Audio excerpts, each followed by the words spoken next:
ning tamna laijarambadu loksin biraga hena phanaba macha masu oibagi semgat pigadra hena chaukhatpa adugumba state amoina sembigadra haina matamduda leramba aikoigi leader singbu thamaira kanda makoina aikoibu aduga aikoigi maharaj busu nampuda soi tawhandana loksin bikraba matungda ipong phongna aikoigi Myanmar da aikoigi kabo tampak pithoktuna Jawaharlal Nehru na kabo tampak pithoktuna aikoina karisu haiba ngamdana ngasi phawbada thamoida khutumna suduna leiri hojiksu border pillar 5 6 7 amuk loksan gadorena ngasi maki khabarda aikoigi kamjong dagi kilometer yankai nipan chalaga laiba adugumba lam amagi ningthauduna siptuna amu hairi sumaina macet border pillar ipong phong na yung lairibadu map tana ama hata semdoi adai khara lairakanda pillar do lona mu hongdo amani adu india go mena khangna aikoina haina lamdam dubu sahi yankai humbu humra lising da palaktana swai je aigi law oirami swai je da akoi lairami haidana khangi aikoi ni haina witness leina nampu da adum pisangi adu aikoina kaisu haiba ngamde na sum nondhadana laigara aikoi angtang mateng phudokse mafam da khoi loin chase moina kaido bangam doino khoi thawai tha su thado khra lore khoi border pila semdok pa yaroi aikoi gi boundary semdok pa yaroi haidana aikoi gi siptuna village siptuna lepibdo khoi support to ham thoi sumaina akoi somda som government thai misida tapna loina awon ba poroktana rajniti gi oiro adagi koigi chatnabida semit londa loina makhunai londa makoigi pusala kanse akoi loina thamai gre aikoigi samdembi imadi khwang yore thabak yore ngaksam yore habado adugi matang yorabane koje mut ka doba kuirabane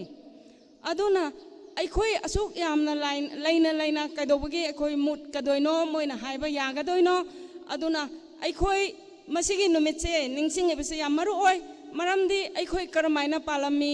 aikoi karmaina loksan ki kaidawraga de aikoi hana gumna mu ining tamna lebak meya mamangda aikoi gi irei pak si thangatna hana leramba gumna thona phana amu leiba yarakadage haina aikoi da wakhan khalanna ba adugumlaba yamna maru oiba numit amani aduna ne akoina masigi numit asibu sirkana sahi kudingi Repentance Day na pangthoi basi aduna aikoi yamna thona phana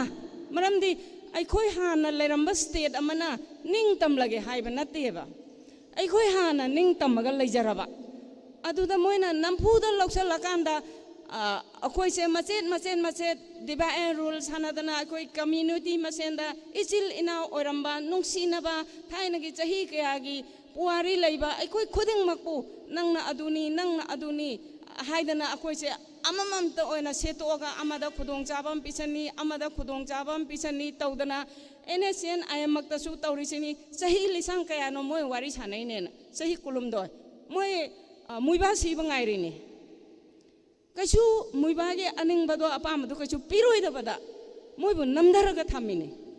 sumain tawdana aikoi bu su adum tawdoini haji wari sasi tholo kain tawrisi aduna aikoi masi yamna munna khanga kanda aikoi isage itingdo matam amagi palamba aikoi gi ipa ipu singi thona ipa ipu sing na ngak tana chahi kaya mathwai ka tho kanda aikoi gi boundary aikoi gi leipang nga ambado ado aikoi nga si suning singsi aduga aikoi gi matang chana moina kari tawrpanda kanda aikoina kari to hoba yai haibado aikoi CSO mayam akoi khodingmak loina punsal le harakanda aikoi phajana protect tawrkanda aikoi bhap tai noina tawrido haidana aikoi tawsi nataduna hojeksu aikoi gi resource kari gi British na mogi samraja sandokhibano India loksali atopa country jing loksali mokoi gi resource lona na ba makoi gi business market oina na ba haidana loksan khiba natra adugi theory du mak India go mena khoida tami hoji aikoi gi mining resource oiro business dagi akoi gi khutsa haibagi pothok oiro adugumba khuding makse loina loksan na ba hojik tawre thau lokthong na ba kormai lokthong na ba sana lokthong na ba mipong khuding ana hainari baduni aikoi da ꯑꯩꯈꯣꯏꯒꯤ ꯂꯩꯕꯥꯛꯇ ꯃꯅꯤꯗꯤ ꯂꯩ ꯃꯅꯤꯗꯨ ꯄꯨꯊꯣꯛꯀꯗꯕꯗ ꯉꯥꯏꯔꯦ ꯄꯨꯊꯣꯛꯄꯤꯅꯕ ꯂꯩꯇ꯭ꯔꯦ ꯍꯥꯏꯗꯅ ꯃꯤꯌꯥꯝꯅ ꯇꯦꯡꯊꯥꯔꯤꯕꯁꯤꯅꯤ ꯑꯁꯤꯒꯨꯝꯕ resources ꯑꯁꯦ ꯈꯨꯗꯝ ꯑꯣꯏꯅ ꯄꯟꯖꯔꯕꯗ ꯂꯣꯛꯇꯥꯛ ꯄ꯭ꯔꯣꯖꯦꯛꯁꯤ ꯃꯈꯣꯏꯅ ꯀꯔꯤ ꯍꯥꯏꯔꯒ ꯑꯩꯈꯣꯏꯗ ꯀꯔꯤ ꯈꯨꯗꯣꯡꯆꯥꯕ ꯄꯤꯔꯒ ꯂꯧꯁꯤꯜꯂꯀꯥꯟꯗ ꯃꯣꯏꯅ NHPCꯅ ꯄ꯭ꯔꯣꯖꯦꯛꯁꯦ ꯄꯥꯏꯈ꯭ꯔꯤꯕꯅꯣ ꯆꯍꯤ ꯀꯌꯥꯅꯣ ꯏꯅꯔꯤꯁꯦ ꯑꯗꯨꯒ ꯑꯩꯈꯣꯏꯒꯤ ꯈꯦꯇ꯭ꯔꯤ ꯄꯨꯔꯣꯟ ꯂꯧ ꯂꯤꯁꯤꯡ ꯀꯌꯥ ꯑꯃ ꯃꯥꯡꯈꯤꯕꯗꯣ ꯃꯈꯣꯏꯅ ꯑꯗꯨꯒꯤ ꯈꯦꯇ꯭ꯔꯤ ꯄꯨꯔꯣꯟ ꯄꯤꯕꯤꯕ꯭ꯔꯥ ꯑꯃꯥꯡꯕꯗꯨꯈꯛ ꯑꯩꯈꯣꯏꯒꯤ ꯃꯣꯏꯅ ꯂꯣꯏꯅ ꯏꯁꯤꯡ ꯊꯨꯝꯒꯠꯍꯟꯗꯅ ꯑꯩꯈꯣꯏꯒꯤ ꯂꯧ ꯎꯔꯝꯕꯁꯤꯡꯗꯣ ꯐꯨꯝꯅ ꯁꯨꯝ ꯊꯥꯗꯅ ꯂꯧ ꯎꯕꯁꯨ ꯌꯥꯗ꯭ꯔꯦ ꯑꯗꯨꯒ ꯂꯣꯛꯇꯥꯛꯁꯤꯅ ꯑꯩꯈꯣꯏ ꯃꯅꯤꯄꯨꯔꯒꯤ environment aduk ke matik paramba Manipur lairepa aduk nungairamba aying asada aduk Pitribigi manungda hainaramba adugumba Manipura dong asidi sapchana sagre marubumi gimna sagre si karidagi no loktak manghan badaini wetland me manghan badaini hojik lamphel pat NIT sadana kadawdana tawrisi aikoi sidaida ising imphalda nong taba yade ising thumiba asigumba wetland sida puthare harga wetland sigi kanaba khudong jabado lawgadabaneba aikoi amata nainade India government high bado aikoi dum ya laire aduna British na India da tawramba dum India na akoi da tawne che yamuna khangsi aduga aikoi hoji loktak project se kallaba hoji covid ki pandemic sina aikoi charoi dorabani India na thadarak taba kanda aikoi charoi dorabani adu hap tarak matam dadi aikoi gi law unaba lamdi kadai Hingon koina balam di kadai da no koina hing chupatum da gai ahing pung mari da ahum da hawatana law suzarage ipana imana ada ching maya da law ubada pung ahum makhai da gi chalaga iroi puraga law khoi baganda kaina iroi jaba lakane na ki dana iroi marum da pakthara me hairimni suzage adumai na khoichu kadai no adugi lamdo hoji adugi lamdo leiri braba Adukumba lamado karamaina mangkhigeba Hojik loktak project si NHPC na lawrisi chahi kayama moi kanare yare project kayama aikoi lawramba kayama khoi handongnarina adu hojik chu khoi na maram chana aikoi sumaina khudong jadre noi matam khara lawre to haidara moi se to halakanda aikoi lamse kanchi loktak phajahansi aduga ecology environment phansi lam mayam se aikoi khuding chatna aikoi lo usi hingon koi seba aduga crop mari mangarak chahi da lo kanda aikoi gi chaba gi hendoktana lam matai da thadoga aikoi aduna aikoi hingna bo pai ma oigani aduna ne aikoi na lokta project kanna ba hona jarai se aduna sumai tawdana project mayam ma pairam daida chi dam mayam ma pairam daida mafam dugi Nainariba scientist mayam na hai mafam digi ecology da kairakani adai sasan mayam mangkhigani khun mayam takthokkhigani ising na loina thongkhigani aduna masi dam ji sabinu haina dam kayano sagrisi adugumba dam sing aduna soidana ningkhairakpa yauro village kayano mangadoise India gi village ro India gi miro mangdoise or Manipur gi miro adudana mo ko ina sigiba mi meyam du kheti puron piraga ko yadoiro sumai tawdana aikoi dam mayam ma sing da sajallerga makoina mamit aikoi da yengisidi dam mayam saba resource mayam lokthokpa moigi business ki market oiba asini aikoi da moina mit yengise masi khuding makche koina mit pangsi nainasi aduga aikoi bhab tasi makoina hek torok pakanda aikoi reply phajana aikoi pc aduga yadi haiba ma khangansi adugi damakne aikoi na ngasi se aikoi yamna ningam daba pen daba numit ni haina aikoi na pangthok chariba se aduna aikoi hojik hanagi history mayam nainasi ipana ipuna kamaina lamnga ami karmaina ireipa kalami aduga karmaina iromdom hingjarami haibado ningchinga kanda aikoi iromdom masak thokna amtang hingna ba hona minase haibase ai meyam da thamjarga swaida tension jage thank you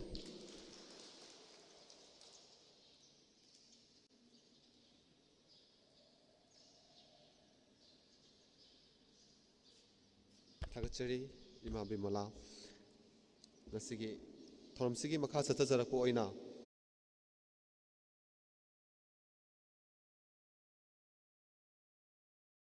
ꯈ꯭ꯔꯕ ꯃꯇꯨꯡꯗ ꯑꯩꯈꯣꯏꯗ ꯂꯩꯔꯤꯕ ꯈꯨꯟꯅꯤꯒꯤ ꯄꯣꯠꯊꯣꯛ ꯈꯨꯗꯤꯡꯃꯛꯀꯤ ꯃꯄꯨꯁꯤ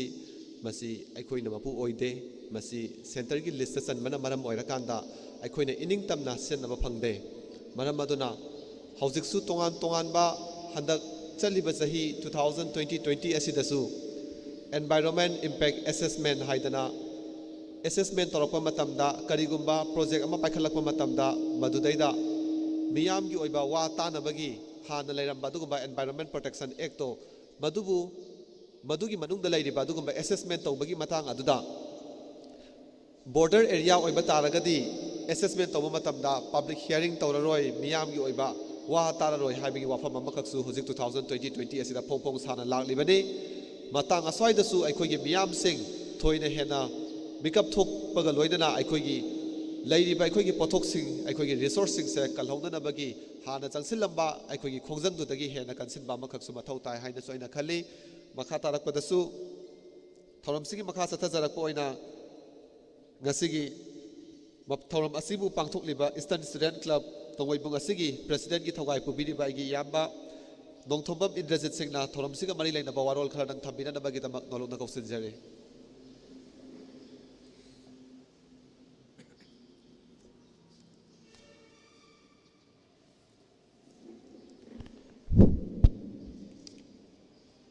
ngasigi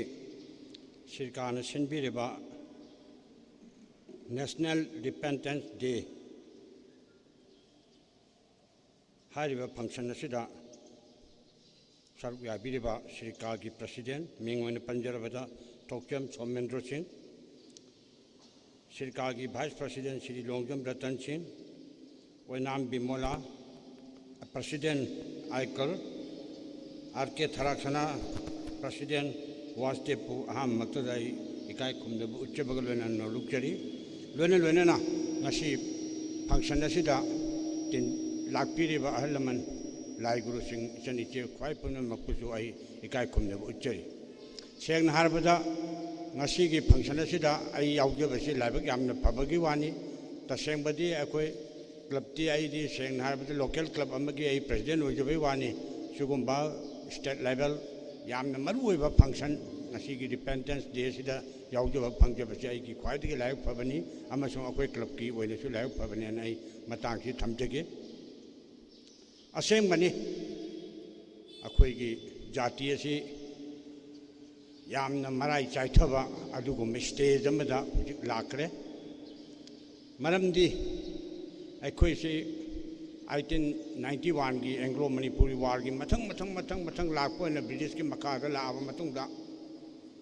British si India government ga coalition tawragane tawramisi British na rule tawbai wani maru in India government khangi Manipur se kamai tawle adule na khang na sumana kuina lisang sina la matungda British sarkam matungda 1947 gi 40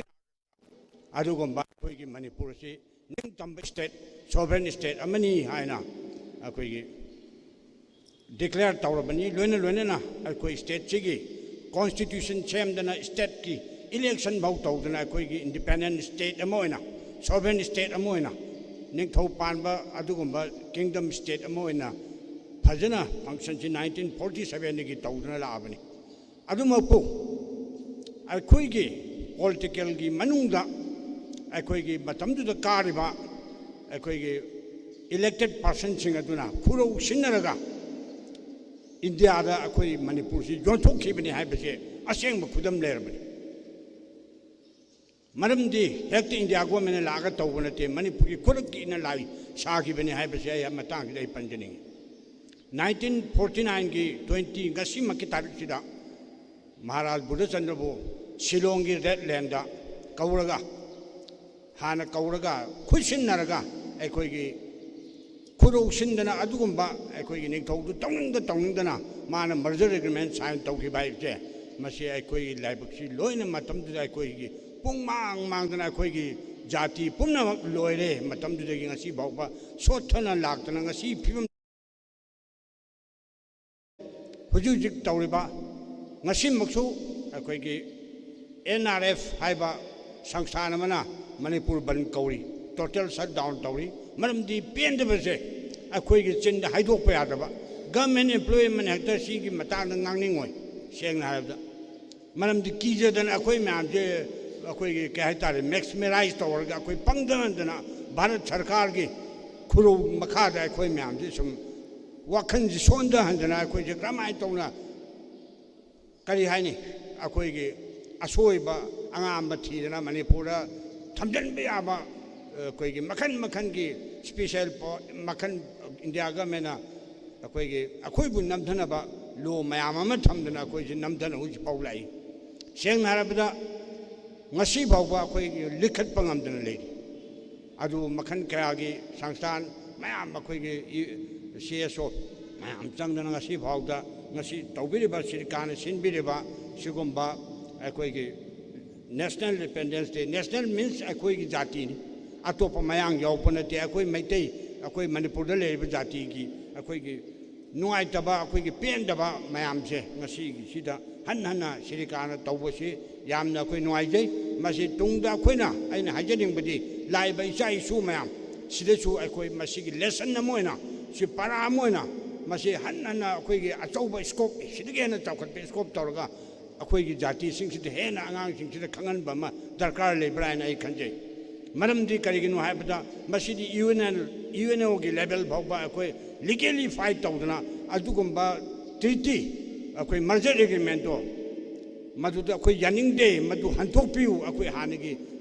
status to दमो हंजन जगे है बचे अखोई हन अखोई दरकार ले HYBE दरकार ले याम स्ट्रांगली ओपोज तो बाय बचे याम दरकार ले ने खंजे मसे याम है न खंगे बसो त्याई मतांग स्वाई दाई टेंशन जरगे ma'am thank you very much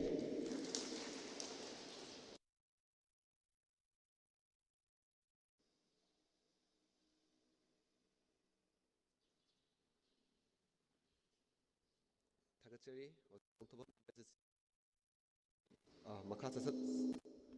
सतजरक ngasi phapak thakta lengsinduna leibiribe wasdep ki president ima RK Tharaksana nasu ngasi ki thoram siga mari lena wafam thambina na bagi tamak tanja lobina ba nolong nang gachari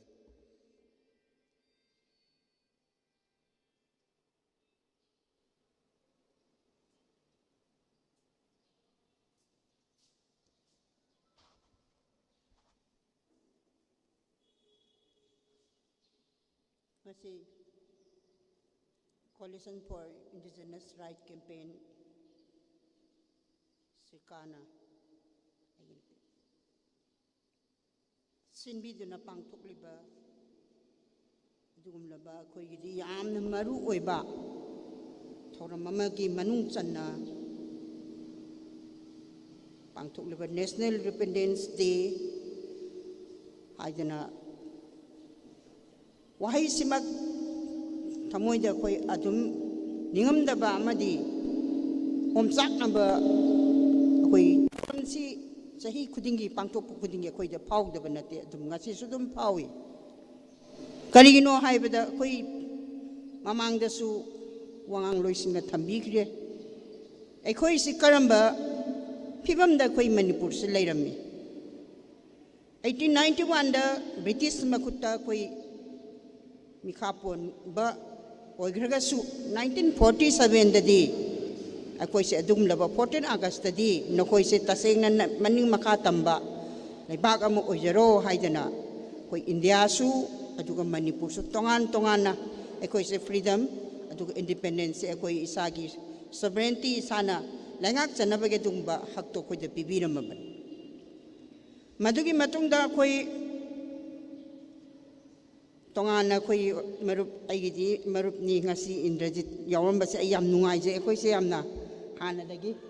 apaba koi marup oina dum langmina jabani NCC ga yawmina raktana koi shooting competition ga su ko dum chanmina rakpani aduna marup na su hana thambigri dunia koi se Manipur Constitution Act 1947 same dana adagidi amuk Manipur State Assembly kaina 1948 ki 18 August tagi 18 akoi adumba October da akoi State Assembly ga tawdana chap chaba nation amagi leipak amagi chenpham tokwa matik mayai leifam tokwa matik magun Lengak lonsu ningtina lairaba semit lonsu aikoi adu mipal tangdana adumak aikoi saba thakpa konana laijaba khuding makta hiram khuding makta adugumlaba mapung phaba adugumba nation amoina laibase akoi khang haudana adugumlaba India government na akoi adugumba matamdugi iningtho Bodhasandra Maharaj bu Shillong da kaurakanda ngasige sugumlaba numit simaktada 21st September sida 1949 da namdana khuyek lower kanda Manipur se India da mars tawre haidana adumai tawdana laikhibaduni ngasi akoina ningamdaba yamna phauribase hoi matamda khoigi Maharasu yamna yaningdana mapi phawba taba makai ma yam nungai tana sign du tawkhibani hai sumambasu ai madu akoi ꯑꯩꯈꯣꯏꯅ ꯃꯗꯨꯃꯛꯀꯤ ꯑꯩꯈꯣꯏ ꯃꯇꯝꯗꯨꯒꯤ ꯑꯁꯦꯡꯕ ꯂꯪꯂꯥ ꯂꯪꯖꯤꯟꯗꯣ ꯑꯩꯈꯣꯏ ꯌꯥꯎꯔꯨꯕ ꯅꯠꯇ꯭ꯔꯒ ꯑꯩꯈꯣꯏꯒꯤ ꯃꯃꯥꯡ ꯊꯛꯇ ꯇꯧꯈꯤꯕ ꯊꯕꯛꯇꯨ ꯑꯩꯈꯣꯏꯅ ꯌꯥꯝꯅ ꯀꯟꯅ ꯈꯪꯗ꯭ꯔꯒꯁꯨ ꯃꯥꯅ ꯃꯇꯝꯗꯨꯗꯩꯗ ꯃꯅꯤꯄꯨꯔꯒꯤ ꯄ꯭ꯔꯖꯥꯁꯤꯡꯒꯤ ꯑꯩꯒꯤ ꯌꯩꯄꯥꯛꯀꯤ ꯏꯖꯔꯦ ꯏꯆꯥꯁꯤꯡꯒꯤ ꯑꯩ ꯑꯌꯥꯕ ꯑꯃꯨꯛꯇꯪ ꯂꯧꯔꯨꯒꯦ ꯅꯠꯇ꯭ꯔꯒꯅ ꯑꯩ ꯑꯃꯨꯛꯇꯪꯗꯤ ꯇꯥꯟꯅꯔꯨꯈꯤꯒꯦ ꯍꯥꯏꯅ ꯀꯣꯏꯁꯟꯗꯨ ꯍꯪꯉꯤ ꯍꯥꯏ ꯑꯗꯨꯒꯨꯝꯂꯕ ꯏꯟꯗꯤꯌꯥꯒꯤ ꯑꯗꯨꯒꯨꯝꯕ ꯈꯨꯌꯦꯛ ꯂꯧꯔꯤꯕꯁꯤꯡꯗꯨꯒꯤꯗ ꯑꯗꯨꯕꯨ ꯃꯈꯣꯏꯅ ꯇꯥꯕꯤꯗꯅ ꯇꯧꯍꯟꯈꯤꯕꯅ ꯍꯥꯏ ꯁꯤꯅ ꯑꯃ ꯑꯣꯏꯔꯀꯥꯟꯗ ꯑꯇꯣꯞꯄ ꯑꯃꯁꯨ ꯋꯥꯍꯪ ꯑꯃꯁꯨ ꯑꯩꯈꯣꯏꯗ ꯊꯣꯛꯂꯛꯏ ꯀꯔꯤꯒꯨꯝꯕ ꯈꯔꯗ ꯃꯍꯥꯛꯄꯨ ꯅꯝꯗꯅ ꯁꯥꯏꯟ ꯇꯧꯍꯜꯂꯒꯁꯨ ꯑꯩꯈꯣꯏ ꯃꯅꯤꯄꯨꯔꯒꯤ ꯂꯩꯔꯤꯕ ꯑꯩꯈꯣꯏꯒꯤ ꯏꯐꯨꯔꯨꯞꯁꯤꯡꯒꯤ ꯃꯔꯛꯇꯁꯨ ꯍꯥꯏꯔꯤꯕ ꯄꯣꯠꯁꯤꯗ ꯌꯥꯝꯅ ꯏꯆꯪ ꯊꯧꯅ ꯁꯄꯣꯔꯠ ꯇꯧꯔꯀꯥꯟꯗ ꯏꯟꯖꯜꯂꯒ ꯇꯧꯍꯟꯕꯁꯨ ꯌꯥꯎꯈꯤ ꯍꯥꯏ ꯑꯗꯨꯅ ꯃꯅꯤꯄꯨꯔꯅ ꯏꯟꯗꯤꯌꯥꯗ ꯇꯤꯜꯂꯕ ꯃꯇꯝ ꯇꯤꯜꯂꯦ ꯍꯥꯏꯅ ꯂꯥꯎꯊꯣꯛꯄ ꯃꯇꯝꯗ ꯈꯔ ꯑꯃꯗꯤ ꯊꯥꯕꯜ ꯆꯣꯡꯕ ꯐꯥꯎꯕ ꯌꯥꯎꯏꯅ ꯐꯥꯎ ꯑꯩꯈꯣꯏ ꯇꯥꯈꯤ ꯑꯁꯤꯒꯨꯝꯕ ꯑꯩꯈꯣꯏ ꯏꯇꯤꯍꯥꯁꯀꯤ ꯇꯥꯡꯀꯛ ꯑꯃꯗ ꯌꯥꯝꯅ ꯊꯋꯥꯏ ꯅꯨꯡꯉꯥꯏꯇꯕ ꯌꯥꯝꯅ ꯄꯦꯟꯗꯕ ꯑꯗꯨꯒꯨꯝꯂꯕ ꯅꯨꯃꯤꯠꯇꯣ ꯉꯁꯤꯗꯤ ꯑꯩꯈꯣꯏ ꯂꯣꯏꯅ ꯈꯪꯉꯤ ꯑꯩꯈꯣꯏꯅ ꯇꯤꯜꯂꯨꯕ ꯃꯇꯨꯡꯗ ꯏꯟꯗꯤꯌꯥꯗ ꯂꯩꯔꯨꯔꯕ ꯏꯟꯗꯤꯌꯥꯒꯤ ꯃꯅꯨꯡꯗ ꯂꯩꯕ ꯁ꯭ꯇꯦꯠ ꯑꯃ ꯍꯧꯖꯤꯛ ꯑꯣꯏꯔꯕ ꯃꯇꯨꯡꯁꯤꯗꯗꯤ ꯑꯩꯈꯣꯏ ꯀꯩꯗꯧꯔꯦ ꯑꯩꯈꯣꯏ ꯍꯧꯖꯤꯛ ꯁꯦꯟꯃꯤꯠꯂꯣꯟ ꯀꯗꯥꯏ ꯆꯠꯈ꯭ꯔꯦ ꯏꯟꯗꯤꯌꯥꯅ ꯄꯤꯔꯛꯄꯗꯨ ꯆꯥꯕ ꯃꯣꯏ ꯕꯖꯦꯠꯇ ꯌꯥꯍꯧꯗ꯭ꯔꯒꯗꯤ ꯑꯩꯈꯣꯏ ꯐꯪꯗꯕ ꯑꯩꯈꯣꯏ ꯂꯩꯉꯥꯛꯂꯣꯟ ꯂꯩꯔꯤꯕ꯭ꯔꯥ ꯂꯩ ꯑꯩꯈꯣꯏꯅ ꯊꯥꯗꯩ ꯚꯣꯠ ꯊꯥꯗꯩ ꯑꯩꯈꯣꯏ ꯏꯂꯦꯛꯁꯟ ꯇꯧꯏ ꯑꯗꯨꯕꯨ ꯂꯩꯉꯥꯛꯂꯣꯟꯗꯤ ꯀꯅꯥꯅ ꯄꯥꯏ ꯏꯟꯗꯤꯌꯥꯅ ꯄꯥꯏ ꯀꯩꯁꯨ ꯉꯝꯗꯦ ꯍꯧꯖꯤꯛ ꯈꯪꯉꯤꯗꯨꯅꯤ COVID-19ꯒꯤ ꯍꯧꯖꯤꯛ yang launa ako'y thaway ko bakta hap matamdi India na tadarak tadi ako'y COVID ki sibawa minister bangam daway pibam de ladies ako'y laibag se loy na mag India na lekre center na loy na maglay gare political crisis sa malako matamda ako'y maseni marakta wayan bangam de India da salur kanda yanagera yanarura no intukpa tawbayaro ako'y na haibe ingada bani haraka lakpasi ako'y loy na magnamasi kangaban Pibam se kadayong na ako'y soksan grageba 1949 da ako'y na India da pulor matong da ako'y Manipur ke pibam se kadayong na soksan gragabage hay pa se ako'y nga si mita sangjang adung uri dun yam pajay international airport layre ako'y da ako'y Manipur state pikrabas na international airport tami besigi masige pambam thokpa ako'y masi amna ako'y da kanabada ba natraga ako'y tangay pataba po lahay ba judi nate ba maduna maram oirakanda longmi kaya gi mapita ba ngarang nahan ubira mani paunam mula ba lom nom mamaray lukta na len ga da ba hayeng ngara kanda takthara da ngasi longmi me mama mamita mapita gi bado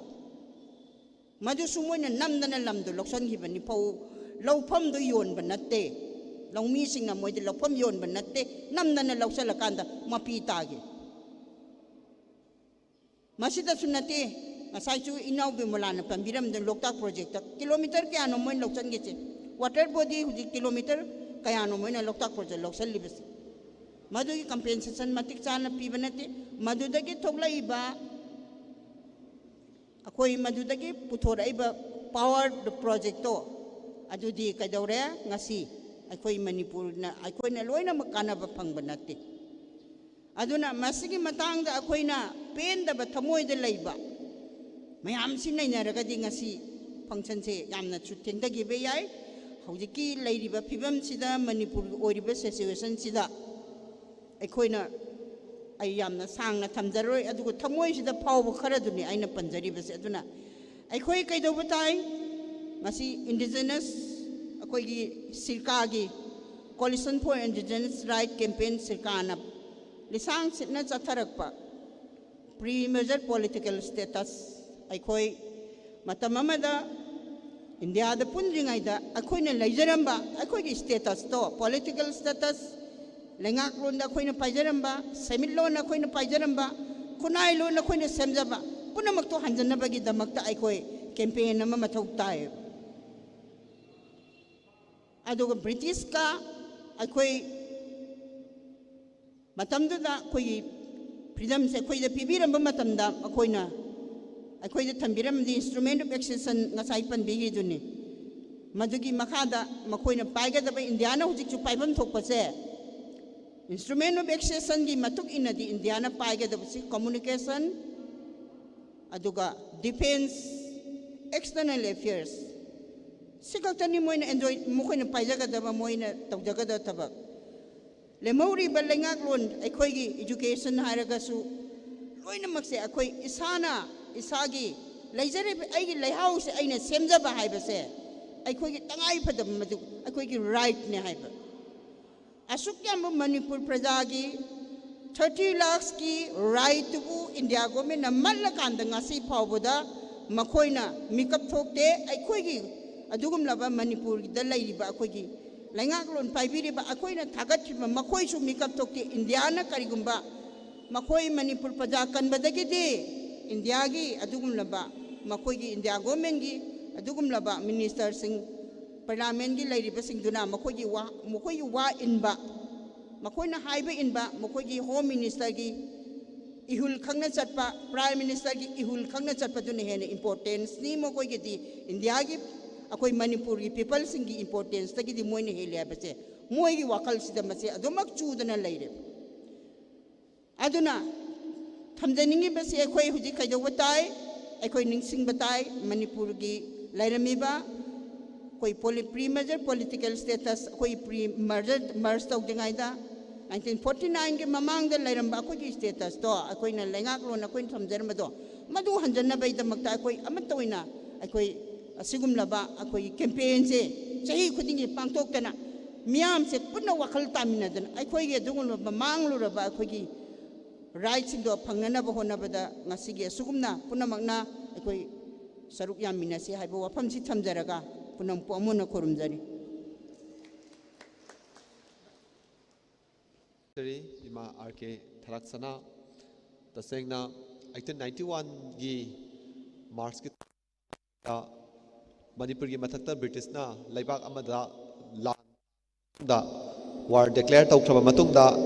matam koina British ki makha da khoi se protected state oina lairoba matungda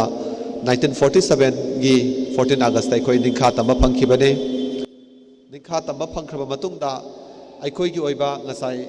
oja sing na su thambiramba adugumba aikhoi gi oiba laingak lol ama lainanabagi damak aikhoi miyam gi mikhal pangthokhiba 1948 ki June ga July thagada aikhoi de election tawkhraba matungda miyo yankhai humdoina saba adugumba assembly aikhoi da lingaga aikhoi gi cabinet minister mapalna semakanda adugumba Manipur gi nation amagi thakta aikhoi laikhi hairiba nation amagi thakta laikhraba adugumba Manipur ase October gi tang 10 ga Nepal dagi laikhiba adugumba Manipur ase mathangi chahi haibane 1949 gi September gi tang 19 ngasi gi numit asimaktada ningthaugi lengak lolgi power leitraba adugumba miyam gi mikhal pangthoklaba miyam gi mihutna lengak laba adugumba lamda mama khakta ningthaubu namphudana lengak ki makoi gi India gi union gi makhara tilhan ki adugumba numit ama khakne maraduna India gi pibanungda aikoina tinkhaba matungda tongan ba crisis kaya marum akhak thorakpa hoji aigi palem na su thambiramba adugumba aikoi gi resource sing aikoi gi biodiversity sing aikoi da manghan takalakpa aikoi da missing gi oiba chaduna lakhe makha satharak pasu hairiba miyambu wakhal tahanbagi miyambu conscientize tawbagi campaign gi saruk amo oina ngasi gi numit asi soi koi pangthok pani thorobasi gi phabak thak talengsin biriba adugumba aikoi gi sirka gi vice president oibiriba aigi yam ओजा लोंजम रतनसु ngasi thoram asiga ngasi gi changselliba campaign asiga mari leinana wafam khara thambina bagi damakta nolokna kausinjari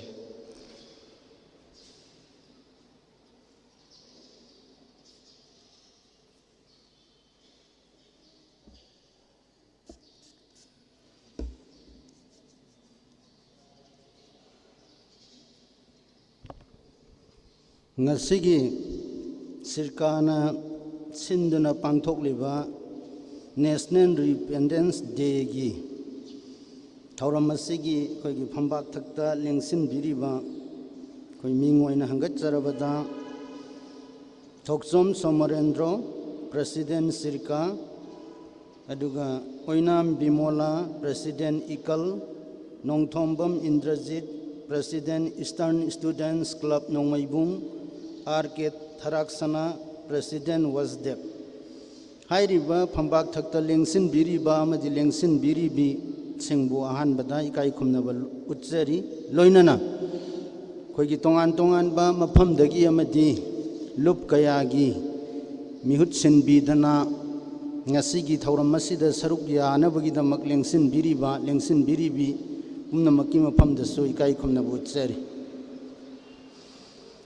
I coin a sigi numitasi maming sinasudum tae koi ningam dabagi numit ni haidana.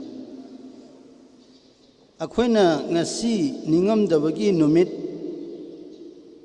koi sumaina pangsan namoina sindana pangtok sabataragasu. Aigi wakal dadi a koi gi ningam dabase numit kudingi ni haina haijaning ngasi kaktagi nate. Maramdi अखोई हौजिक मणिपुर हाइना खंगनरिबा इरमदम सिना नंगिबा अवाबा खुदोंथिबा अदुगा अखोइनदि करीमता तौबा ngamdaba अदुगुंबा फिबमदा लैबनिना अखोइ निंगमदबसे नोंमा खक्की नते अदुगा पुवारीगी तांकक अमदा थोखिबदु खक्ता नते अखोइ Namit खुदिंगी नंगदना लैरबनी अदा अखोइगी ngasi pangthoibasina warigi tangkak amada 1949 gi September 18 da khoigi Shillong gi Redland da akhoigi ining thau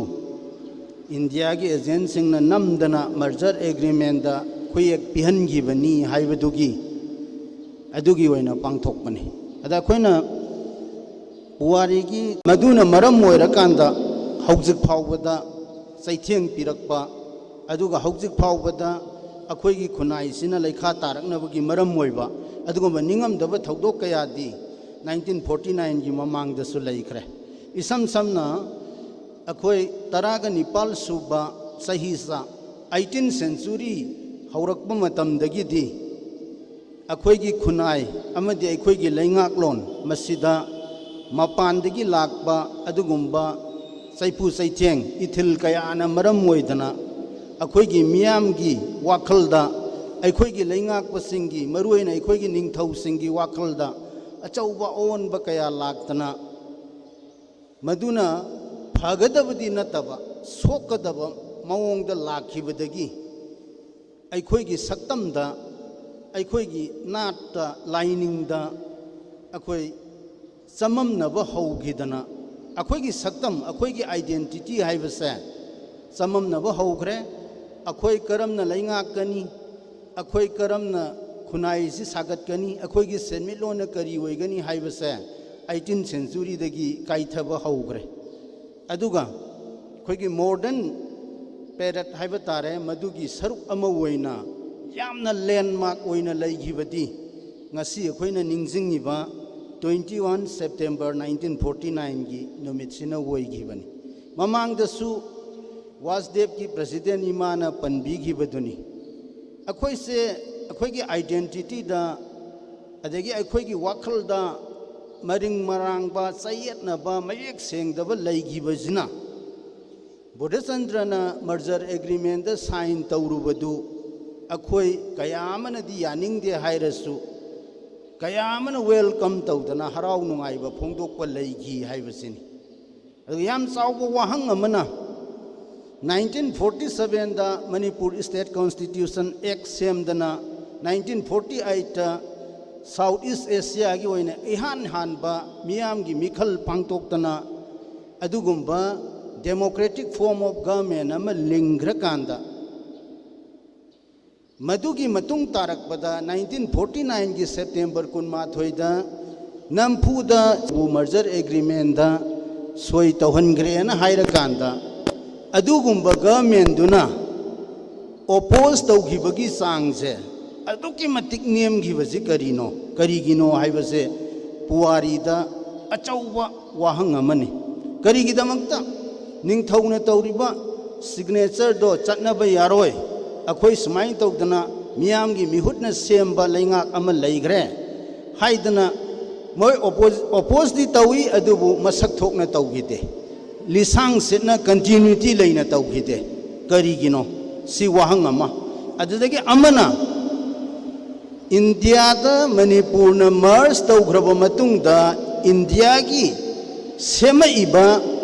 political system का मानबा मवोंगदा Manipur state constitution act 1947 दा मियाम की लेंगाक तु लिंगक कांदा प्राइम मिनिस्टर हाइदना करिगी चीफ मिनिस्टर हाइबनो सी अचौब वाहंग अमनी अदुना अखोई मियाम की मिहुटना कंट्री अमगी थाकता सेमबा अदुगुम्बा गवर्नमेंट दुदा प्राइम मिनिस्टर हाइरमदना चीफ मिनिस्टर हाइबा पोस्ट दुना ख्वाइदगी चाउरमिबसे मसी कायरमदबदी याय अदुबु तुंग तारकपदा इंडिया की रिपब्लिक सेमगला कांदा यूनियन ऑफ इंडिया लेरकांदा इंडिया की स्टेट सिंगदा चटनबा मसत्तो अदुगा मानना सेम म्यूजिक करिगिनो हाइबसिसु अचौबा वाहंग अमनी अदुना हुजिक आइना थमजनिंगिबदी अखोई निंगमदबा थौदोक निंगमदबा नुमित मयाम अमा मरोन Naina लेग्रकांदा ngasi gi akhoi gi phibam sida lae ado haugiba singse ningsingbasu mathau tai makhoi dagi tambasu mathau tai adubu khwai dagi mari oiribadi hujik haibasini hujik ti akhoi karamba phibam da leire akhoi sirkana hairi manipur da pre merger political status pigadabani ngasai gi defense external affairs aduga communication sin natana अतई खुदिंगमक से अखोई state न लेंगाक सब याहल्लू हाइबगी डिमांडु पूरगा लाकपनी अद लुरैब वाफमदी हाइरिब demand से Manipur the लैरिबा मियोय फुरुप खुदिंगमकना चप मानब इहुल फाउमिनरगा तौरब demand ला हाइबसिने स्वाइजिदा हुजिकी ओइबदा चौब वहंग अमा हुजिक मणिपुर द इथनिक कम्युनिटी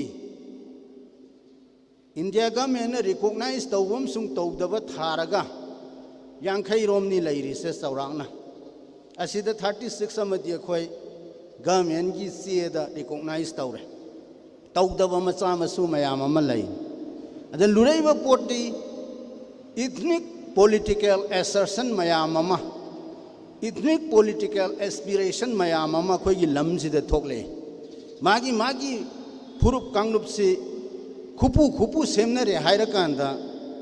मागी मागी पॉलिटिकल गोल से फंगननबा पुन्न संगसन बनतबा तोंगान तोंगान संगसनबगी पोट अमा लाए मसी सांगे ngasi ngarangi wari natte about 50-60 years back masi laigrabani masina maram oirakanda akoina yamna toina pannaba divide and rule की पॉलिसी हाइबदो थबक ओइना हुजिक हुजिक सथरगा लै कनाना लमदम सिदा लैरिबा अखोइना डिवाइड एंड रूल पॉलिसी से अखोइबु खाइदोकबा अखोइबु पांगल सोंथानबा पॉलिसी अमनी हाइबसे अखोइ खुदिंग मक्सिनददि पल्लेबा वेयरएस अखोइ खुदिंग मकना मदुगी पॉलिसी दु follow तौरगदि चटलिय अदुना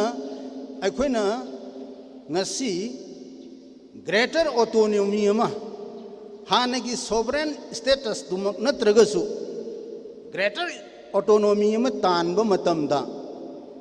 akhoi gi khonjel se ꯀꯌꯥꯃꯨꯛ ꯌꯥꯝꯅ ꯇꯥꯁꯜꯂꯕꯒꯦ ꯑꯃꯁꯨꯡ ꯇꯥꯁꯟꯗꯕꯒꯦ ꯍꯥꯏꯕꯁꯤꯗ ꯑꯆꯧꯕ ꯋꯥꯍꯪ ꯑꯃ ꯑꯣꯏ ꯂꯥꯏꯕꯛ ꯐꯕꯗꯒꯤ ꯑꯩꯈꯣꯏ ꯔꯤꯌꯦꯂꯤꯇꯤꯗ ꯍꯥꯏꯖꯕ ꯇꯥꯔꯕꯗ ꯇꯝꯄꯥꯛꯇ ꯈꯨꯟꯗꯥꯔꯤꯕ ꯃꯩꯇꯩꯁꯤꯡꯅꯗꯤ ꯃꯅꯤꯄꯨꯔꯒꯤ ꯑꯄꯨꯟꯕꯒꯤ ꯋꯥꯈꯜꯂꯣꯟꯗ ꯑꯩꯈꯣꯏ ꯊꯕꯛ ꯈꯨꯗꯤꯡꯃꯛ ꯄꯥꯡꯊꯣꯛꯏ ꯋꯥꯈꯜꯂꯣꯟꯗ ꯑꯗꯨꯒ ꯊꯧꯗꯧꯗꯗꯤ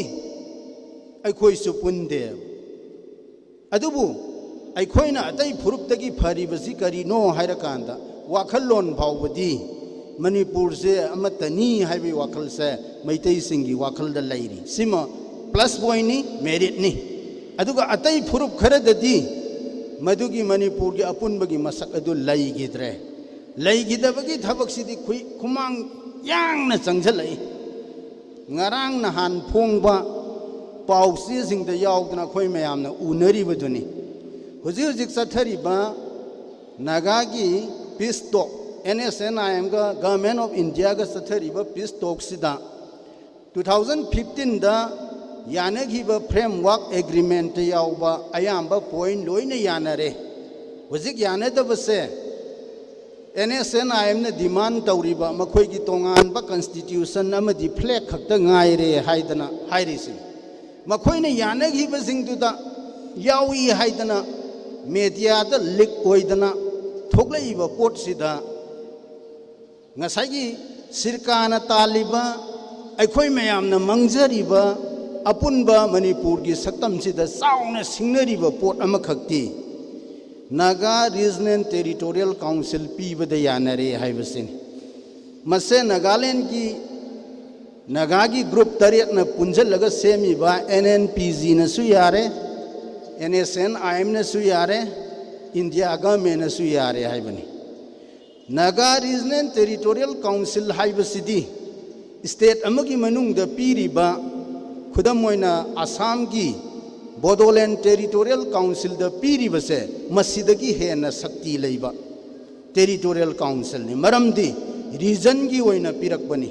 ꯁ꯭ꯇꯦꯠꯀꯤ ꯑꯣꯏꯅ ꯄꯤꯔꯛꯄ ꯅꯠꯇꯦ ꯑꯔꯨꯅꯥꯆꯜꯗ ꯑꯁꯥꯝꯗ ꯃꯅꯤꯄꯨꯔꯗ ꯂꯩꯔꯤꯕ ꯅꯥꯒꯥꯁꯤꯡ ꯑꯁꯦ ꯅꯥꯒꯥ ꯔꯤꯖꯅꯦꯜ ꯇꯦꯔꯤꯇꯣꯔꯤꯌꯦꯜ ꯀꯥꯎꯟꯁꯤꯜ ꯑꯗꯨꯅ ꯀꯣꯜꯂꯛꯀꯗꯧꯔꯤꯕꯅꯤ ꯍꯥꯏꯔꯤꯕ ꯔꯤꯖꯅꯦꯜ ꯇꯦꯔꯤꯇꯣꯔꯤꯌꯦꯜ ꯀꯥꯎꯟꯁꯤꯜ ꯑꯁꯤꯒꯤ ꯇꯣꯉꯥꯟꯕ ꯑꯥꯏꯟ ꯁꯦꯝꯅꯕꯒꯤ ꯑꯗꯨꯒ ꯃꯈꯣꯏꯒꯤ ꯋꯥꯌꯦꯜ ꯊꯧꯗꯥꯒꯤ ꯃꯈꯣꯏꯒꯤ ꯁꯦꯜ ꯊꯨꯝꯒꯤ ꯃꯗꯨꯒꯤ ꯄꯋꯥꯔꯁꯦ ꯃꯣꯏꯗ ꯂꯩꯒꯗꯧꯔꯤꯕꯅꯤ ꯁ꯭ꯇꯦꯠꯀꯤ ꯒꯚꯔꯅꯔꯅ ꯃꯈꯣꯏꯒꯤ ꯀꯥꯎꯟꯁꯤꯜꯒꯤ ꯋꯥ ꯇꯥꯒꯗꯧꯔꯤꯕꯅꯤ ꯑꯁꯤꯅꯆꯤꯡꯕ ꯄꯣꯠ ꯀꯌꯥ ꯑꯩꯈꯣꯏꯒꯤ ꯃꯥꯡꯁꯤꯗ ꯉꯁꯤ ꯂꯩꯔꯦ ꯑꯗꯨꯕꯨ ꯑꯩꯈꯣꯏꯒꯤ ꯄꯥꯜꯂꯤꯕ ꯃꯅꯤꯄꯨꯔ ꯂꯩꯉꯥꯛ ꯃꯁꯤꯒꯤ ꯃꯇꯥꯡꯗ ꯋꯥ ꯑꯝꯇ ꯉꯥꯡꯕ ꯇꯥꯗꯦ ꯑꯩꯈꯣꯏ ꯂꯩꯔꯤꯕ ꯃꯤꯌꯥꯝ ꯑꯃꯗꯤ ꯑꯩꯈꯣꯏ CSOꯁꯤꯡꯁꯨ ꯑꯩꯅ ꯉꯥꯡꯖꯔꯤꯕ ꯃꯤꯀꯨꯞꯁꯤꯐꯥꯎꯒꯤ ꯑꯣꯏꯅꯗꯤ ꯈꯣꯟꯖꯦꯜ ꯊꯣꯛꯄ ꯁꯥꯐꯨ ꯄꯤꯕ ꯌꯥꯕ ꯑꯗꯨꯒꯨꯝꯕ ꯊꯧꯔꯥꯡ ꯑꯃꯠꯇ ꯂꯧꯈꯠꯇ꯭ꯔꯤ ꯍꯥꯏꯅ ꯑꯩ ꯈꯟꯖꯩ ꯑꯗꯨꯅ ꯍꯧꯖꯤꯛꯁꯤ ꯌꯥꯝ ꯃꯔꯨ ꯑꯣꯏꯕꯅꯤꯅ ꯍꯧꯖꯤꯛ ꯑꯩꯈꯣꯏꯗ ꯑꯆꯧꯕ ꯆꯩꯐꯨ ꯑꯃ ꯄꯤꯔꯛꯏꯕꯁꯦ ꯇꯣꯉꯥꯟꯕ ꯑꯩꯈꯣꯏꯒ ꯈꯨꯟꯗꯥꯃꯤꯟꯅꯕ ꯐꯨꯔꯨꯞꯁꯤꯡꯒꯤ ꯃꯈꯣꯏꯒꯤ ꯄꯣꯂꯤꯇꯤꯀꯦꯜ ꯑꯦꯁꯄꯤꯔꯦꯁꯟꯗꯣ ꯐꯪꯅꯕ ꯍꯣꯠꯅꯔꯛꯄ ꯃꯇꯝꯗ ꯑꯄꯨꯟꯕ ꯃꯅꯤꯄꯨꯔ ꯑꯃꯗꯤ ꯃꯅꯤꯄꯨꯔꯒꯤ ꯑꯣꯇꯣꯅꯣꯃꯤ ꯇꯥꯟꯕ ꯍꯥꯏꯕꯁꯤꯒꯤ ꯋꯥꯍꯟꯊꯣꯛꯁꯦ ꯀꯗꯥꯏꯗꯅꯣ ꯍꯥꯏꯅ ꯑꯩꯈꯣꯏ ꯑꯃꯨꯛ ꯍꯟꯅ ꯈꯟꯊꯕꯒꯤ ꯃꯇꯝ ꯑꯃ ꯂꯥꯛꯑꯦ ꯍꯦꯟꯅ ꯂꯨꯁꯟꯕ ꯐꯤꯕꯝ ꯑꯃ ꯂꯥꯛꯑꯦ ꯍꯥꯏꯕꯁꯤꯅꯤ ꯑꯩꯅ ꯊꯝꯖꯅꯤꯡꯉꯤꯁꯦ ꯅꯥꯒꯥ ꯔꯤꯖꯅꯦꯜ ꯇꯦꯔꯤꯇꯣꯔꯤꯌꯦꯜ ꯀꯥꯎꯟꯁꯤꯜꯁꯤ ꯀꯔꯤꯒꯨꯝꯕ NSNIMꯅ ꯃꯈꯣꯏꯒꯤ ꯂꯦꯞꯄꯤꯕ ꯐꯤꯔꯦꯞꯁꯤ ꯈꯤꯇꯪ ꯍꯣꯡꯉꯛꯇꯅ ꯀꯟꯁꯇꯤꯇ꯭ꯌꯨꯁꯟꯒ ꯐ꯭ꯂꯦꯛ ꯑꯗꯨ ꯑꯩꯈꯣꯏ ꯀꯣꯟꯅ ꯈꯟꯅꯔꯁꯤ ꯑꯣꯀꯦ ꯑꯩꯈꯣꯏꯁꯨ ꯌꯥꯔꯦ ꯁꯥꯏꯟ ꯇꯧꯔꯁꯤ ꯍꯥꯏꯅ ꯇꯧ ꯇꯥꯔꯒꯗꯤ ꯄꯤꯈꯤꯕꯁꯦ ꯌꯥꯝꯅ ꯅꯛꯅ ꯂꯩ ꯋꯥꯟꯁ ꯃꯁꯤ ꯄꯤꯈ꯭ꯔꯕꯗꯤ ꯀꯨꯀꯤ ꯏꯆꯤꯜ ꯏꯅꯥꯎꯁꯤꯡꯅ ꯀꯨꯀꯤ ꯇꯦꯔꯤꯇꯣꯔꯤꯌꯦꯜ ꯀꯥꯎꯟꯁꯤꯜ ꯗꯤꯃꯥꯟ ꯇꯧꯕꯗ ꯏꯟꯗꯤꯌꯥ ꯒꯚꯔꯟꯃꯦꯟꯠꯅ ꯄꯤꯗꯕ ꯉꯝꯃꯣꯏ ꯑꯗꯨ ꯑꯣꯏꯕ ꯇꯥꯔꯒꯗꯤ ꯑꯩꯈꯣꯏ ꯃꯅꯤꯄꯨꯔ ꯍꯥꯏꯕꯁꯦ ꯑꯩꯈꯣꯏꯒꯤ ꯚꯦꯂꯤꯒꯤ ꯂꯝ ꯑꯣꯟꯂꯤ 8% ꯈꯛꯇꯪ ꯉꯥꯏꯍꯧꯒꯗꯧꯔꯤꯕꯅꯤ ꯃꯁꯤꯅꯤ ꯑꯩꯈꯣꯏꯒꯤ ꯍꯧꯖꯤꯛ ꯍꯧꯖꯤꯛ ꯂꯩꯕ ꯌꯥꯝꯅ ꯂꯨꯕ ꯐꯤꯕꯝ ꯑꯃꯅꯤꯅ ꯑꯩꯅ ꯈꯟꯖꯕꯁꯦ ꯃꯁꯤꯗ ꯑꯩꯈꯣꯏꯒꯤ ꯂꯩꯉꯥꯛꯄꯁꯤꯡ ꯑꯁꯤꯗ ꯑꯩꯈꯣꯏꯅ ꯂꯩꯉꯥꯛꯄꯒꯤ ꯁꯛꯇꯤꯗꯤ इलेक्शन सिन्नग्रे अदुगा मखोइना अखोइगी लैंगाकपगी शक्ति से मियामगी येंगदना सिजनरकद्रा हायरगदी सिजनरक्त्रे मखोई मसागी ओइबा पावर पाम्बगी दमक्ता हंदक इकुई कुइद्रिङैदा थोखरे करी थोखरे मखोइना MLA दगी रिजाइन तौबा चोंथोक चोंजिन तौरगा डिस्क्वालीफाई तौहनबा अदुना सिंगब कया थोखरे अदुगी मखा तारकपदा बाय इलेक्शन तौगनी हाइबगी पोट लाखरे अदुदा अखोइगी मियामना इलेक्शन द सरुक यादना हुजिक्तगी भोट खोमदना भोट की दमक थौरांग तौबसु हौग्रे स्वाइसिदा मणिपुर गुंबा लम अमदा अखोइ मियामना लौगदब रोल से याम चावी अदुबा आइना खंजबददी मणिपुर मियामगी पॉलिटिकल कॉन्शियसनेस से खरदी नेमबरा हाइना आइना खंजै मरमदी लेम असिगी अचौ अचौ इशू मयाम अमा अदुगा हौजिक हौजिक कोरोना की पेंडेमिक अमा लैदना कोविड की यामना लूब तंजा अदुगा खुंदामिनरिबा फुरुपसिंगना येसलइबा अदुगा मिटोक मियान चासिंगसिना पिरइबा साफु मसी खुदिंगमक्से इलेक्शन बु लागदी लोइना कावरगा इलेक्शन की कुमैदा अखोइ लोइना सत्खिबगी मचत अमा हौग्रिबा कया चही कयादगी अखोइ लैरइएबा 2004 दा मनोरमा की इशू याम कनबा अपस्पा की इशू याम कनबा मतमदा इहौ हौरिबा मियाम अमदी CSO अखोइ लोइनमक इलेक्शन हुमदना पुगी 2009 की रविना सिंजित की वाथोक लाकांदा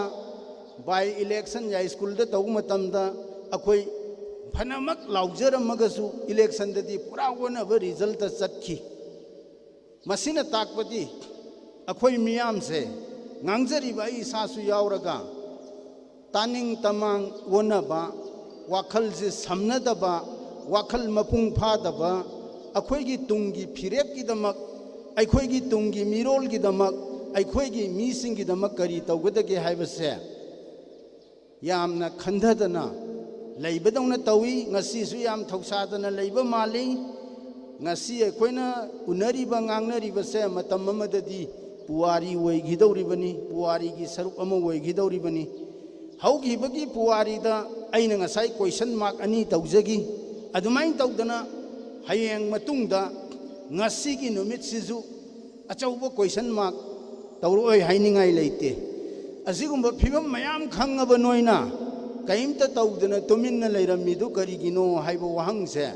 मतम अमगी मिरोलना खोइदसु हंगकपा याय अदुना हुजिक अखोइना खंधमिनगदबसे इंडिया हाइबसे करोड़ 150 हेन पॉपुलेशन लेरब लमनी मसिदा करोड़ अमसु फादबा अखोइना अखोइगी राइट फंगनबा अखोइ कयाउ यामना कन्न होनगदगे कयाउ यामना खंगदगे हैगदगे लिंगजेन मानगदगे हाइबसे लेंसिन बिरिबा मयामना मुक्तंग खंधबियु करोड़ 150 करोड़ अमा फादब अखोइना अखोइगी राइट तानगदौरिबनेबा हुजि अखोइना ममांग थक्ता उग्रे पालिबा BJP की लैंगाक असिदी अदुकी मतिक सुमनम कनबा काश्मीरदा इहौ कन्ना लैरिबा अतोप लैबाकनसु मतेंग पांगिबा अदुगुंबा काश्मीर दो अहुम थोकना थुगाइगी आर्टिकल 370 लौथोकी मुथतकी कॉन्स्टिट्यूशन द मागी सैंगा कन्न पिरमगसु तौगे हाइबा खुदिंगमक मोइना निंगबा खुदिंगमक तौग्रिबनी अदुना हाना लाउथोख्रबनी नगागी वाथोक्सु BJP न लोइसनगनी हाइदना अदुदा कनग्रब इहौ लैरिबा काश्मीर द करिमता नासुंगदना थुगाइग्रबनीना काश्मीर गा चांगदमनबदा असोनबा इहौ लैरिबा मणिपुर दा BJP गवर्नमेंट तौनिंगबा तौरकपदा अखोइ कई तौगदौरी मसी याम अचौबा अइंगोंददी वहांग अमा ओइना फाउजबनी आई मयामदसु आई खितंग शेयर तौजबे वानी मसी सुंबम सुंग लानबदुदी आइसु खंगजदे आइगी वैरगिबा अमदी वैगिबा मयामसिदा खल्लगा अइना वहांगजे थमजबगी वानी अदुना इंडिया की पॉलिटिकल सिस्टम से सेमदोकहनबा सिसु मथौ ताई अदुगा अखोइगी मिसंग थीबजु मथौ ताई करोड़ 150 की मनुंगदा करोड़ अमा फादबा अखोइना लाउब खोंजेन मोइना कयाम तागनी हाइबसे कोई खंदब मतम मोय साउथ की स्टेट मयाम अमा लैरी रीजनल पॉलिटिकल पार्टी मयाम अमा लैरी इंडिया की फेडरल स्ट्रक्चर से सुमदे फेडरल स्ट्रक्चर से सुमथोक्सी हाइबा अफाउब पॉलिटिकल लीडर कया अदुगा इलेक्शन की मवोंग से सुमथोक्सी हाइबा इमिनेंट पॉलिटिशियन कया इंडिया की मफम कया द लई हाइरिबा मीसिंग अदु हौदना मखोई से अखोई की मिसंग मोइना खोमदना इंडिया की पॉलिटिकल सिस्टम मरुइन इंडिया की इलेक्शन की सिस्टम असीना सिंगबसे चुमथोकपसु मथौ ताई माइकई अमरोमदा अदुगा अखोइना अखोई की मिहुत थाब मतमदसु अखोई मियाम की पुंगनिंग द फाउरिबि इहुल्लसिबु थबक वंथोकप ngamgadaba अदुगुंबा मिहुतसिंगदु थाब मथौ ताई सरकारना लाउरिबा प्री मेजर पॉलिटिकल स्टेटस पियु हाइबसे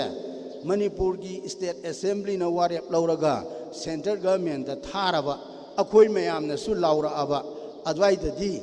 वैथोकपदु लैगद्रा हाइबसे अइना खंजै अदुना ngasi repentance day se अखोई मतुंग मतुंग ताबदसु लैतनबा ngasi dagi matam laurabasु लौना करी करी खोंथांग सिंग पाइखटप याबगे हाइबदो अखोई इसा इसा न खंधरगा पाइखट मिनसी हाइब वाफम सि थमजरगा तांगसिद टेंशन जरी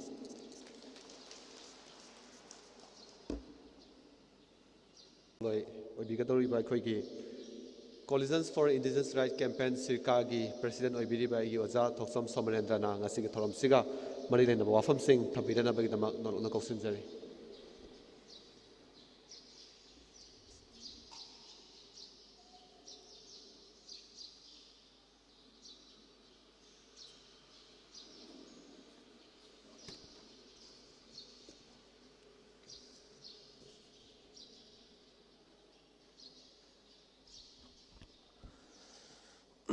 Han maktada akhoi ngasi akhoi gi ningam da phongduk pun mit haiba tare siguma thoram masida akhoi gi mai tangmun election di ba Eastern Student Club nongmai bungi president obi ba nongthom Indrajit Singh akhoi gi club ajibu मफम पीबीरपुद हमदा सरकार की माइकई कई खुनुचरी थागचरी लोनना मैं लेंचनबीब सरकार की vice president रोंजम president मैनाम बेमोला मुनिवा state की president are के थरक्सना इमा अनिबुसु कई खुनुचरी मांग लेंचन बीबा हल्लमन अवधि हिमायबेन चिनाउसी महरोई Singh ngasi simu thoram masibu miyam da sandokpagidaba media gi chinau singbusu ikai khunu useri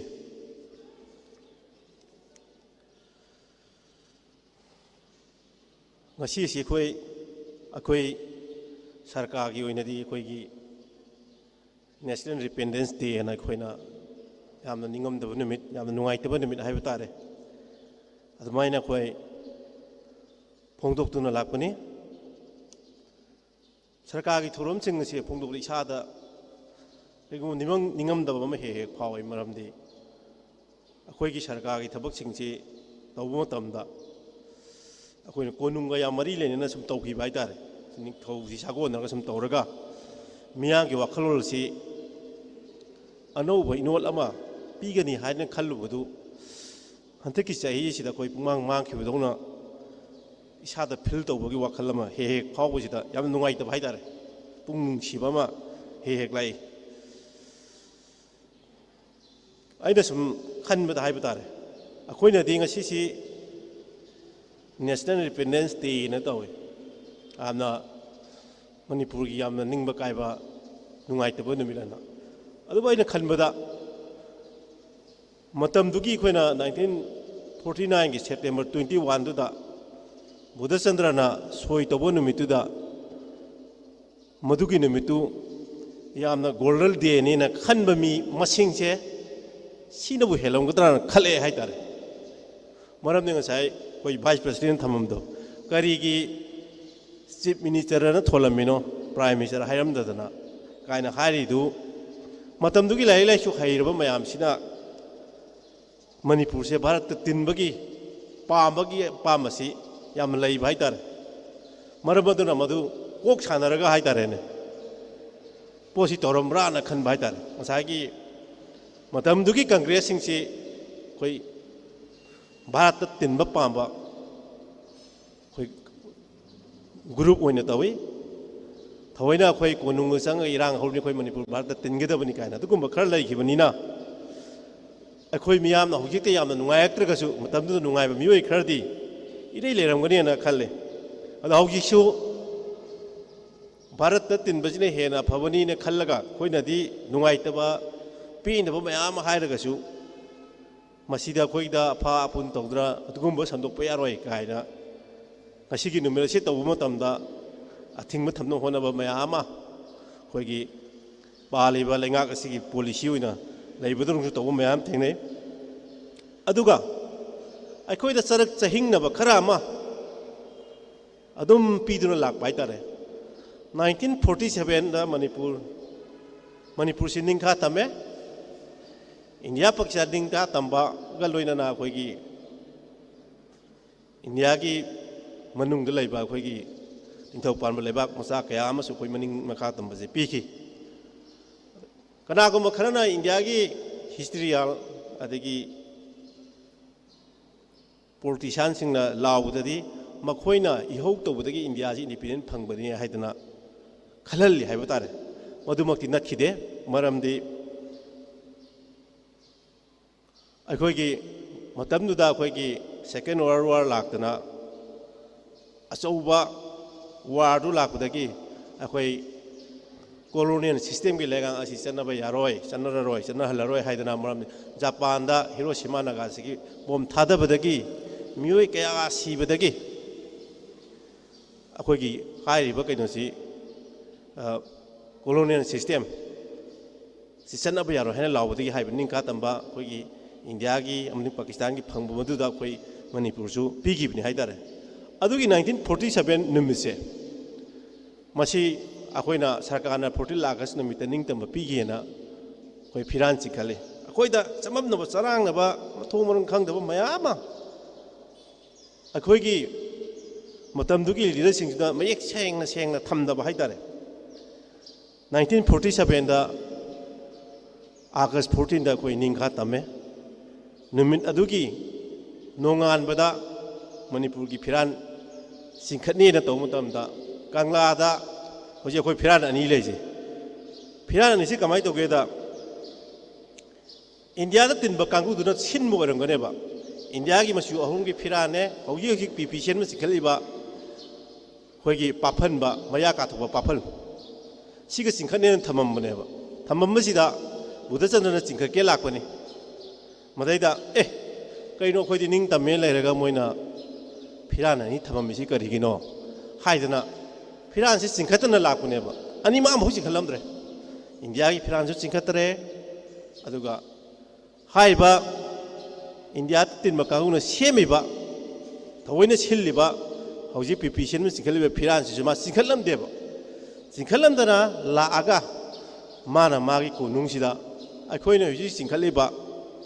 पाफन मालेमपु पाफनजी Manipur निंगतमे हाइदना चिंखटकी हाय तबुदबु मसुसे अखोसी यां क्लियरिफिकेशन पीद्रे हाइदि माना चिंखलमबनिना निंथौना दुम चिंखल लेरमबनिना मधु मतमना चिंगबदि अंगौ बोय मारे पाफनदि ओरगा अदुगा 1975 दा महाराज ओकेंदोन अंगांग ओंथोम बजाने मसी ममांग लेबा होजि खिंगिबा पार्लियामेंट चखिबा निंथौना मयेक सेंगना हाइदि हारगा चममना हन बाइतारे मयामसिदा भाप तादा बाइतारे मानासु पावरदि लेबनि अखोई पाइपुन चिंगलो फिरान सिनी हारगा लोयदो हाइरमद्रे हजु चममना हली अदगे मु कदाइने अखोई मसेन येननबा फिरान अमदुना मरम ओरगा फिरान से कंगलादा चिंखके तोरम फिरान दु सिनी अदुना नेशनल फ्लैग सी ओइदोंना पीपीसीएम नेते येले अखोइदि फिरान दुगी मरम सुंगे येलुबुसु नते तौरुबुसु नते 1947 दा महाराज बुद्धचंद्र चिंखके फिरान दो सिनी हाइबो खतने ꯍꯧꯖꯤꯛꯅ ꯐꯤꯔꯥꯜ ꯂꯩꯊꯣꯛꯇꯅ ꯑꯩꯈꯣꯏ ꯃꯌꯥꯝ ꯑꯃꯅ ꯆꯨꯝꯃꯤ ꯍꯥꯏ ꯑꯃꯅ ꯂꯥꯜꯂꯤ ꯍꯥꯏ ꯑꯗꯨꯝ ꯌꯦꯟꯅꯍꯜꯂꯤ ꯍꯦꯛꯇ ꯃꯦꯟꯃꯥꯟ ꯇꯥꯍꯟꯗꯕ ꯍꯥꯏꯇꯥꯔꯦꯅꯦ ꯑꯗꯣ ꯆꯤꯐ ꯃꯤꯅꯤꯁꯇꯔꯒꯤ ꯃꯇꯥꯡꯁꯤꯅꯤ ꯃꯥꯒꯤ ꯃꯅꯥꯎꯅꯨꯄꯥ ꯕꯨꯙꯆꯟꯒꯤ ꯃꯅꯥꯎꯅꯨꯄꯥ ꯃꯍꯥꯔꯥꯖ ꯄꯤꯌꯣꯕꯔꯇꯁꯤ ꯂꯥꯏꯔꯤꯛ ꯂꯥꯏꯁꯨ ꯌꯥꯝ ꯍꯩꯕ ꯃꯤ ꯑꯃꯅꯦꯕ ꯍꯣꯏ ꯀꯩꯒꯤꯅꯣ ꯃꯥꯅ ꯃꯇꯝꯗꯨꯗ ꯌꯦꯠꯇ꯭ꯔꯤꯕꯗꯣ ꯃꯁꯤꯗꯤ ꯑꯩꯈꯣꯏ ꯃꯅꯤꯡ ꯇꯝꯕ ꯅꯦꯁꯟ ꯑꯃꯅꯤꯅ ꯄ꯭ꯔꯥꯏꯝ ꯃꯤꯅꯤꯁꯇꯔ ꯑꯣꯏꯅ ꯍꯥꯏꯁꯤ ꯀꯥꯏꯅ ꯍꯥꯏꯔꯝꯗꯕ ꯌꯥꯝ ꯆꯠꯍꯟꯅꯤꯡꯗꯕ ꯃꯌꯥꯝ ꯑꯩꯈꯣꯏꯗ ꯊꯝꯃꯝꯃꯦ ꯍꯥꯏꯕ ꯇꯥꯔꯦ ꯑꯗꯨꯒ ꯅꯤꯡꯇꯝꯕꯗꯣ ꯃꯥꯡꯈ꯭ꯔꯁꯨ ꯑꯩꯈꯣꯏꯒꯤ ꯁꯣꯕꯔꯦꯟꯇꯤ ꯄꯣꯂꯤꯇꯤꯀꯦꯜ ꯁꯣꯕꯔꯦꯟꯇꯤꯁꯨ ꯃꯥꯡꯖꯔꯒꯁꯨ ꯀꯜꯆꯔꯦꯜ ꯁꯣꯕꯔꯦꯟꯇꯤ ꯑꯃꯗꯤ ꯂꯩꯍꯧꯏ ꯍꯥꯏꯗꯅ ꯈꯟꯗꯅ ꯑꯩꯈꯣꯏ ꯂꯩꯖꯔꯤꯕ ꯑꯩꯈꯣꯏꯒꯤ ꯍꯧꯖꯤꯛ ꯅꯤꯡꯊꯧꯁꯤꯅꯁꯨ ꯃꯥꯅ ꯑꯩꯈꯣꯏꯅ ꯅꯤꯡꯇꯝꯕꯒꯤ ꯐꯤꯔꯥꯟ ꯆꯤꯡꯈꯠꯄꯗ ꯃꯥ ꯆꯩꯖꯕ ꯋꯥꯗꯤ ꯅꯠꯇꯦ 14 ꯑꯥꯒꯁꯇꯅꯤ ꯍꯥꯏꯕꯁꯦ ꯃꯥꯅ ꯌꯥꯝ ꯁꯥꯎꯅ ꯍꯥꯏ ꯑꯩꯈꯣꯏꯅ ꯑꯁꯦꯡꯕ ꯐꯤꯔꯥꯟ ꯆꯤꯡꯈꯠꯀꯦ ꯍꯥꯏꯔꯒꯗꯤ 15 ꯑꯥꯒꯁꯇ ꯆꯤꯡꯈꯠꯀꯗꯅꯤꯅ ꯃꯥꯅ ꯍꯥꯏꯌꯦꯕ ꯑꯩꯅ ꯌꯥꯝ ꯅꯨꯡꯉꯥꯏꯇꯅ ꯃꯉꯣꯟꯗ ꯅꯤꯡꯊꯧ ꯑꯃ ꯑꯣꯏ ꯃꯔꯛꯇꯁꯨ ꯑꯩꯈꯣꯏꯅꯗꯤ ꯃꯥꯏ ꯚꯣꯠ ꯇꯧꯈ꯭ꯔꯦ ꯅꯤꯡꯊꯧ ꯑꯃ ꯑꯣꯏꯕꯅꯤꯅ ꯍꯪꯀꯠꯅꯗꯤ ꯈꯨꯝꯈꯤꯗꯦ ꯇꯧꯕꯗ ꯑꯩꯅ ꯈꯟꯈꯤ 14 ꯑꯥꯒꯁꯇ ꯅꯤꯡꯇꯝꯃꯒꯗꯤ ꯐꯤꯔꯥꯟꯗꯨ ꯑꯩ ꯉꯁꯤ ꯄꯣꯛꯑꯒꯗꯤ ꯑꯩꯒꯤ ꯄꯣꯛꯄꯒꯤ ꯅꯨꯡꯉꯥꯏꯕꯁꯤ ꯉꯁꯤ ꯑꯍꯤꯡꯁꯦ ꯑꯩ ꯄꯣꯛꯑꯦꯕ ꯅꯠꯇ꯭ꯔꯒ ꯉꯁꯤꯒꯤ ꯅꯨꯡꯗꯥꯡꯁꯦ ꯑꯩ ꯄꯣꯛꯑꯦ ꯅꯣꯡꯉꯥꯜꯂꯒ ꯑꯩ ꯄꯣꯛꯄꯒꯤ ꯍꯔꯥꯎ ꯀꯨꯝꯍꯩ ꯇꯧꯋꯦꯕ ꯑꯗꯣ ꯃꯊꯪ ꯑꯣꯜꯂꯛꯄꯗ ꯅꯣꯡꯉꯥꯟꯕꯩꯗꯨꯗ ꯇꯧꯒꯗ꯭ꯔꯥ ꯅꯠꯇ꯭ꯔꯒ ꯑꯩ ꯄꯣꯛꯄ ꯅꯨꯃꯤꯠꯇ ꯇꯧꯒꯗ꯭ꯔꯥ ꯍꯥꯏꯕꯁꯤ ꯃꯥꯅ ꯀ꯭ꯂꯤꯌꯥꯔ ꯑꯣꯏꯅ ꯄꯤꯔꯝꯗꯧ ꯅꯠꯇ꯭ꯔꯅꯦ ꯑꯩꯈꯣꯏ ꯅꯤꯡꯇꯝꯕꯁꯤ 14 ꯑꯥꯒꯁꯇ ꯅꯠꯇ꯭ꯔꯣ ꯃꯥꯅ 14 ꯑꯥꯒꯁꯇ ꯅꯣꯡꯉꯥꯜꯂꯒ ꯅꯨꯡꯗꯥꯡꯒꯤꯅꯤ 14 ꯑꯥꯒꯁꯇꯨ ꯐꯤꯔꯥꯟ ꯆꯤꯡꯈꯠꯄ ꯅꯪꯗ꯭ꯔꯒꯁꯨ 15 ꯑꯥꯒꯁꯇ ꯆꯤꯡꯈꯠꯁꯨ ꯑꯣꯜꯂꯛꯄ ꯆꯍꯤꯗꯗꯤ ꯃꯥ 14 ꯑꯥꯒꯁꯇ ꯆꯤꯡꯈꯠꯄ ꯊꯣꯛꯇ꯭ꯔꯅꯦ ꯑꯩꯈꯣꯏꯒꯤ ꯕꯥꯔꯗꯦ ꯇꯧꯅꯩꯁꯤ ꯑꯩꯅ ꯄꯣꯛꯄ ꯅꯨꯃꯤꯠꯇꯨꯗ ꯇꯧꯅꯕꯅꯦꯕ ꯅꯨꯡꯉꯥꯏꯕꯗꯤ ꯅꯣꯡꯉꯥꯜꯂꯒ ꯇꯧꯕ ꯌꯥꯏ ꯑꯗꯣ ꯀ꯭ꯂꯤꯌꯥꯔꯤꯐꯤꯀꯦꯁꯟ ꯄꯤꯗꯕ ꯍꯥꯏꯇꯥꯔꯦꯅꯦ ꯑꯗꯣ ꯑꯩꯈꯣꯏꯒꯤ 15 ꯑꯥꯒꯁꯇ ꯆꯤꯡꯈꯠꯂꯁꯦ ꯅꯠꯇ꯭ꯔꯒꯅ ꯑꯗꯨ 14 ꯅꯤꯄꯥꯟꯗ ꯇꯧꯁꯦ ꯍꯥꯏꯒꯨꯝꯕ ꯌꯥꯝ ꯅꯨꯡꯉꯥꯏꯇꯕ ꯍꯥꯏꯇꯥꯔꯦ ꯃꯌꯥꯝꯅ ꯈꯜꯂꯤꯕ ꯄꯣꯠꯇꯣ ꯍꯦꯛ ꯇꯥꯍꯟꯗꯕ ꯑꯗꯩ ꯐꯤꯔꯥꯟꯁꯦ ꯑꯩꯒꯤ ꯀꯣꯅꯨꯡꯅ ꯆꯤꯡꯈꯠꯄꯅꯤ ꯁꯤꯗ ꯑꯗꯨꯝ ꯆꯨꯝꯃꯤ ꯍꯥꯏꯕꯗ ꯑꯩꯈꯣꯏ ꯃꯌꯥꯝꯅ ꯍꯣꯏ ꯍꯥꯏ ꯆꯠꯇꯕ ꯑꯗꯨꯁꯨ ꯇꯧꯔꯝꯗꯕ ꯍꯥꯏꯇꯥꯔꯦ ꯁꯤꯒꯨꯝꯕ ꯆꯌꯦꯠꯅꯕꯁꯦ ꯑꯩꯈꯣꯏꯒꯤ ꯂꯤꯗꯔꯁꯤꯡꯅ ꯑꯩꯈꯣꯏꯅꯗꯤ ꯑꯩꯈꯣꯏꯒꯤ ꯃꯊꯛ ꯊꯣꯡꯕ ꯌꯥꯝꯅ ꯏꯀꯥꯏ ꯈꯨꯝꯅꯕꯁꯤꯡꯅ ꯃꯌꯦꯛ ꯁꯦꯡꯅ ꯊꯝꯂꯝꯗꯕꯁꯤꯅ ꯃꯔꯝ ꯑꯣꯏꯔꯒꯅꯤ ꯑꯩꯈꯣꯏꯅ ꯌꯥꯝꯅ ꯆꯃꯝꯅꯔꯤꯁꯦ ꯑꯗꯒꯤ ꯅꯤꯡꯇꯝꯕꯁꯤꯁꯨ ꯉꯥꯏ ꯍꯧꯖꯤꯛ ꯃꯅꯤꯄꯨꯔꯅ ꯀꯩꯒꯨꯝꯕ ꯑꯋꯥꯕ ꯑꯃꯨꯛ ꯇꯥꯛꯄꯗ ꯑꯩꯅ ꯑꯉꯛꯄ ꯊꯧꯗꯣꯛ ꯈꯔ ꯊꯦꯡꯅꯩ ꯃꯅꯤꯄꯨꯔꯅ ꯋꯥꯕ ꯇꯥꯔꯒ ꯂꯩꯕꯥꯛ ꯋꯥꯔꯜꯁꯦ ꯑꯃꯨꯛ ꯌꯥꯎꯕ ꯇꯥꯔꯦ ꯃꯅꯤꯄꯨꯔꯅ ꯑꯩꯈꯣꯏꯒꯤ ꯆꯥꯛ ꯇꯥꯡꯕ ꯊꯣꯛꯇꯅ 1939ꯗ ꯅꯨꯄꯤ ꯂꯥꯟ ꯇꯧꯏ ꯅꯨꯄꯤ ꯂꯥꯟ ꯇꯧꯈ꯭ꯔꯕ ꯃꯇꯨꯡ ꯁꯤꯗ ꯌꯥꯝꯅ ꯏꯔꯥꯕꯣꯠꯁꯤ ꯀꯣꯏꯆꯦꯟ ꯆꯦꯟꯗꯅ ꯂꯝꯌꯥꯝꯕ ꯏꯔꯥꯕꯣꯠꯁꯤ ꯀꯣꯏꯆꯦꯟ ꯆꯦꯟꯗꯅ ꯂꯩꯐꯝ ꯆꯥꯐꯝ ꯈꯪꯗꯗꯅ ꯃꯥꯁꯤ ꯂꯩꯔꯦ ꯃꯥꯁꯤ ꯅꯤꯡꯊꯧ ꯄꯥꯟꯕ ꯂꯩꯕꯥꯛꯅ ꯃꯥꯁꯨ ꯃꯇꯝꯗꯨꯗ ꯆꯃꯝꯅꯔꯝꯕ ꯌꯥꯏ ꯅꯤꯡꯊꯧ ꯄꯥꯜꯍꯟꯕꯅ ꯐꯒꯗ꯭ꯔꯥ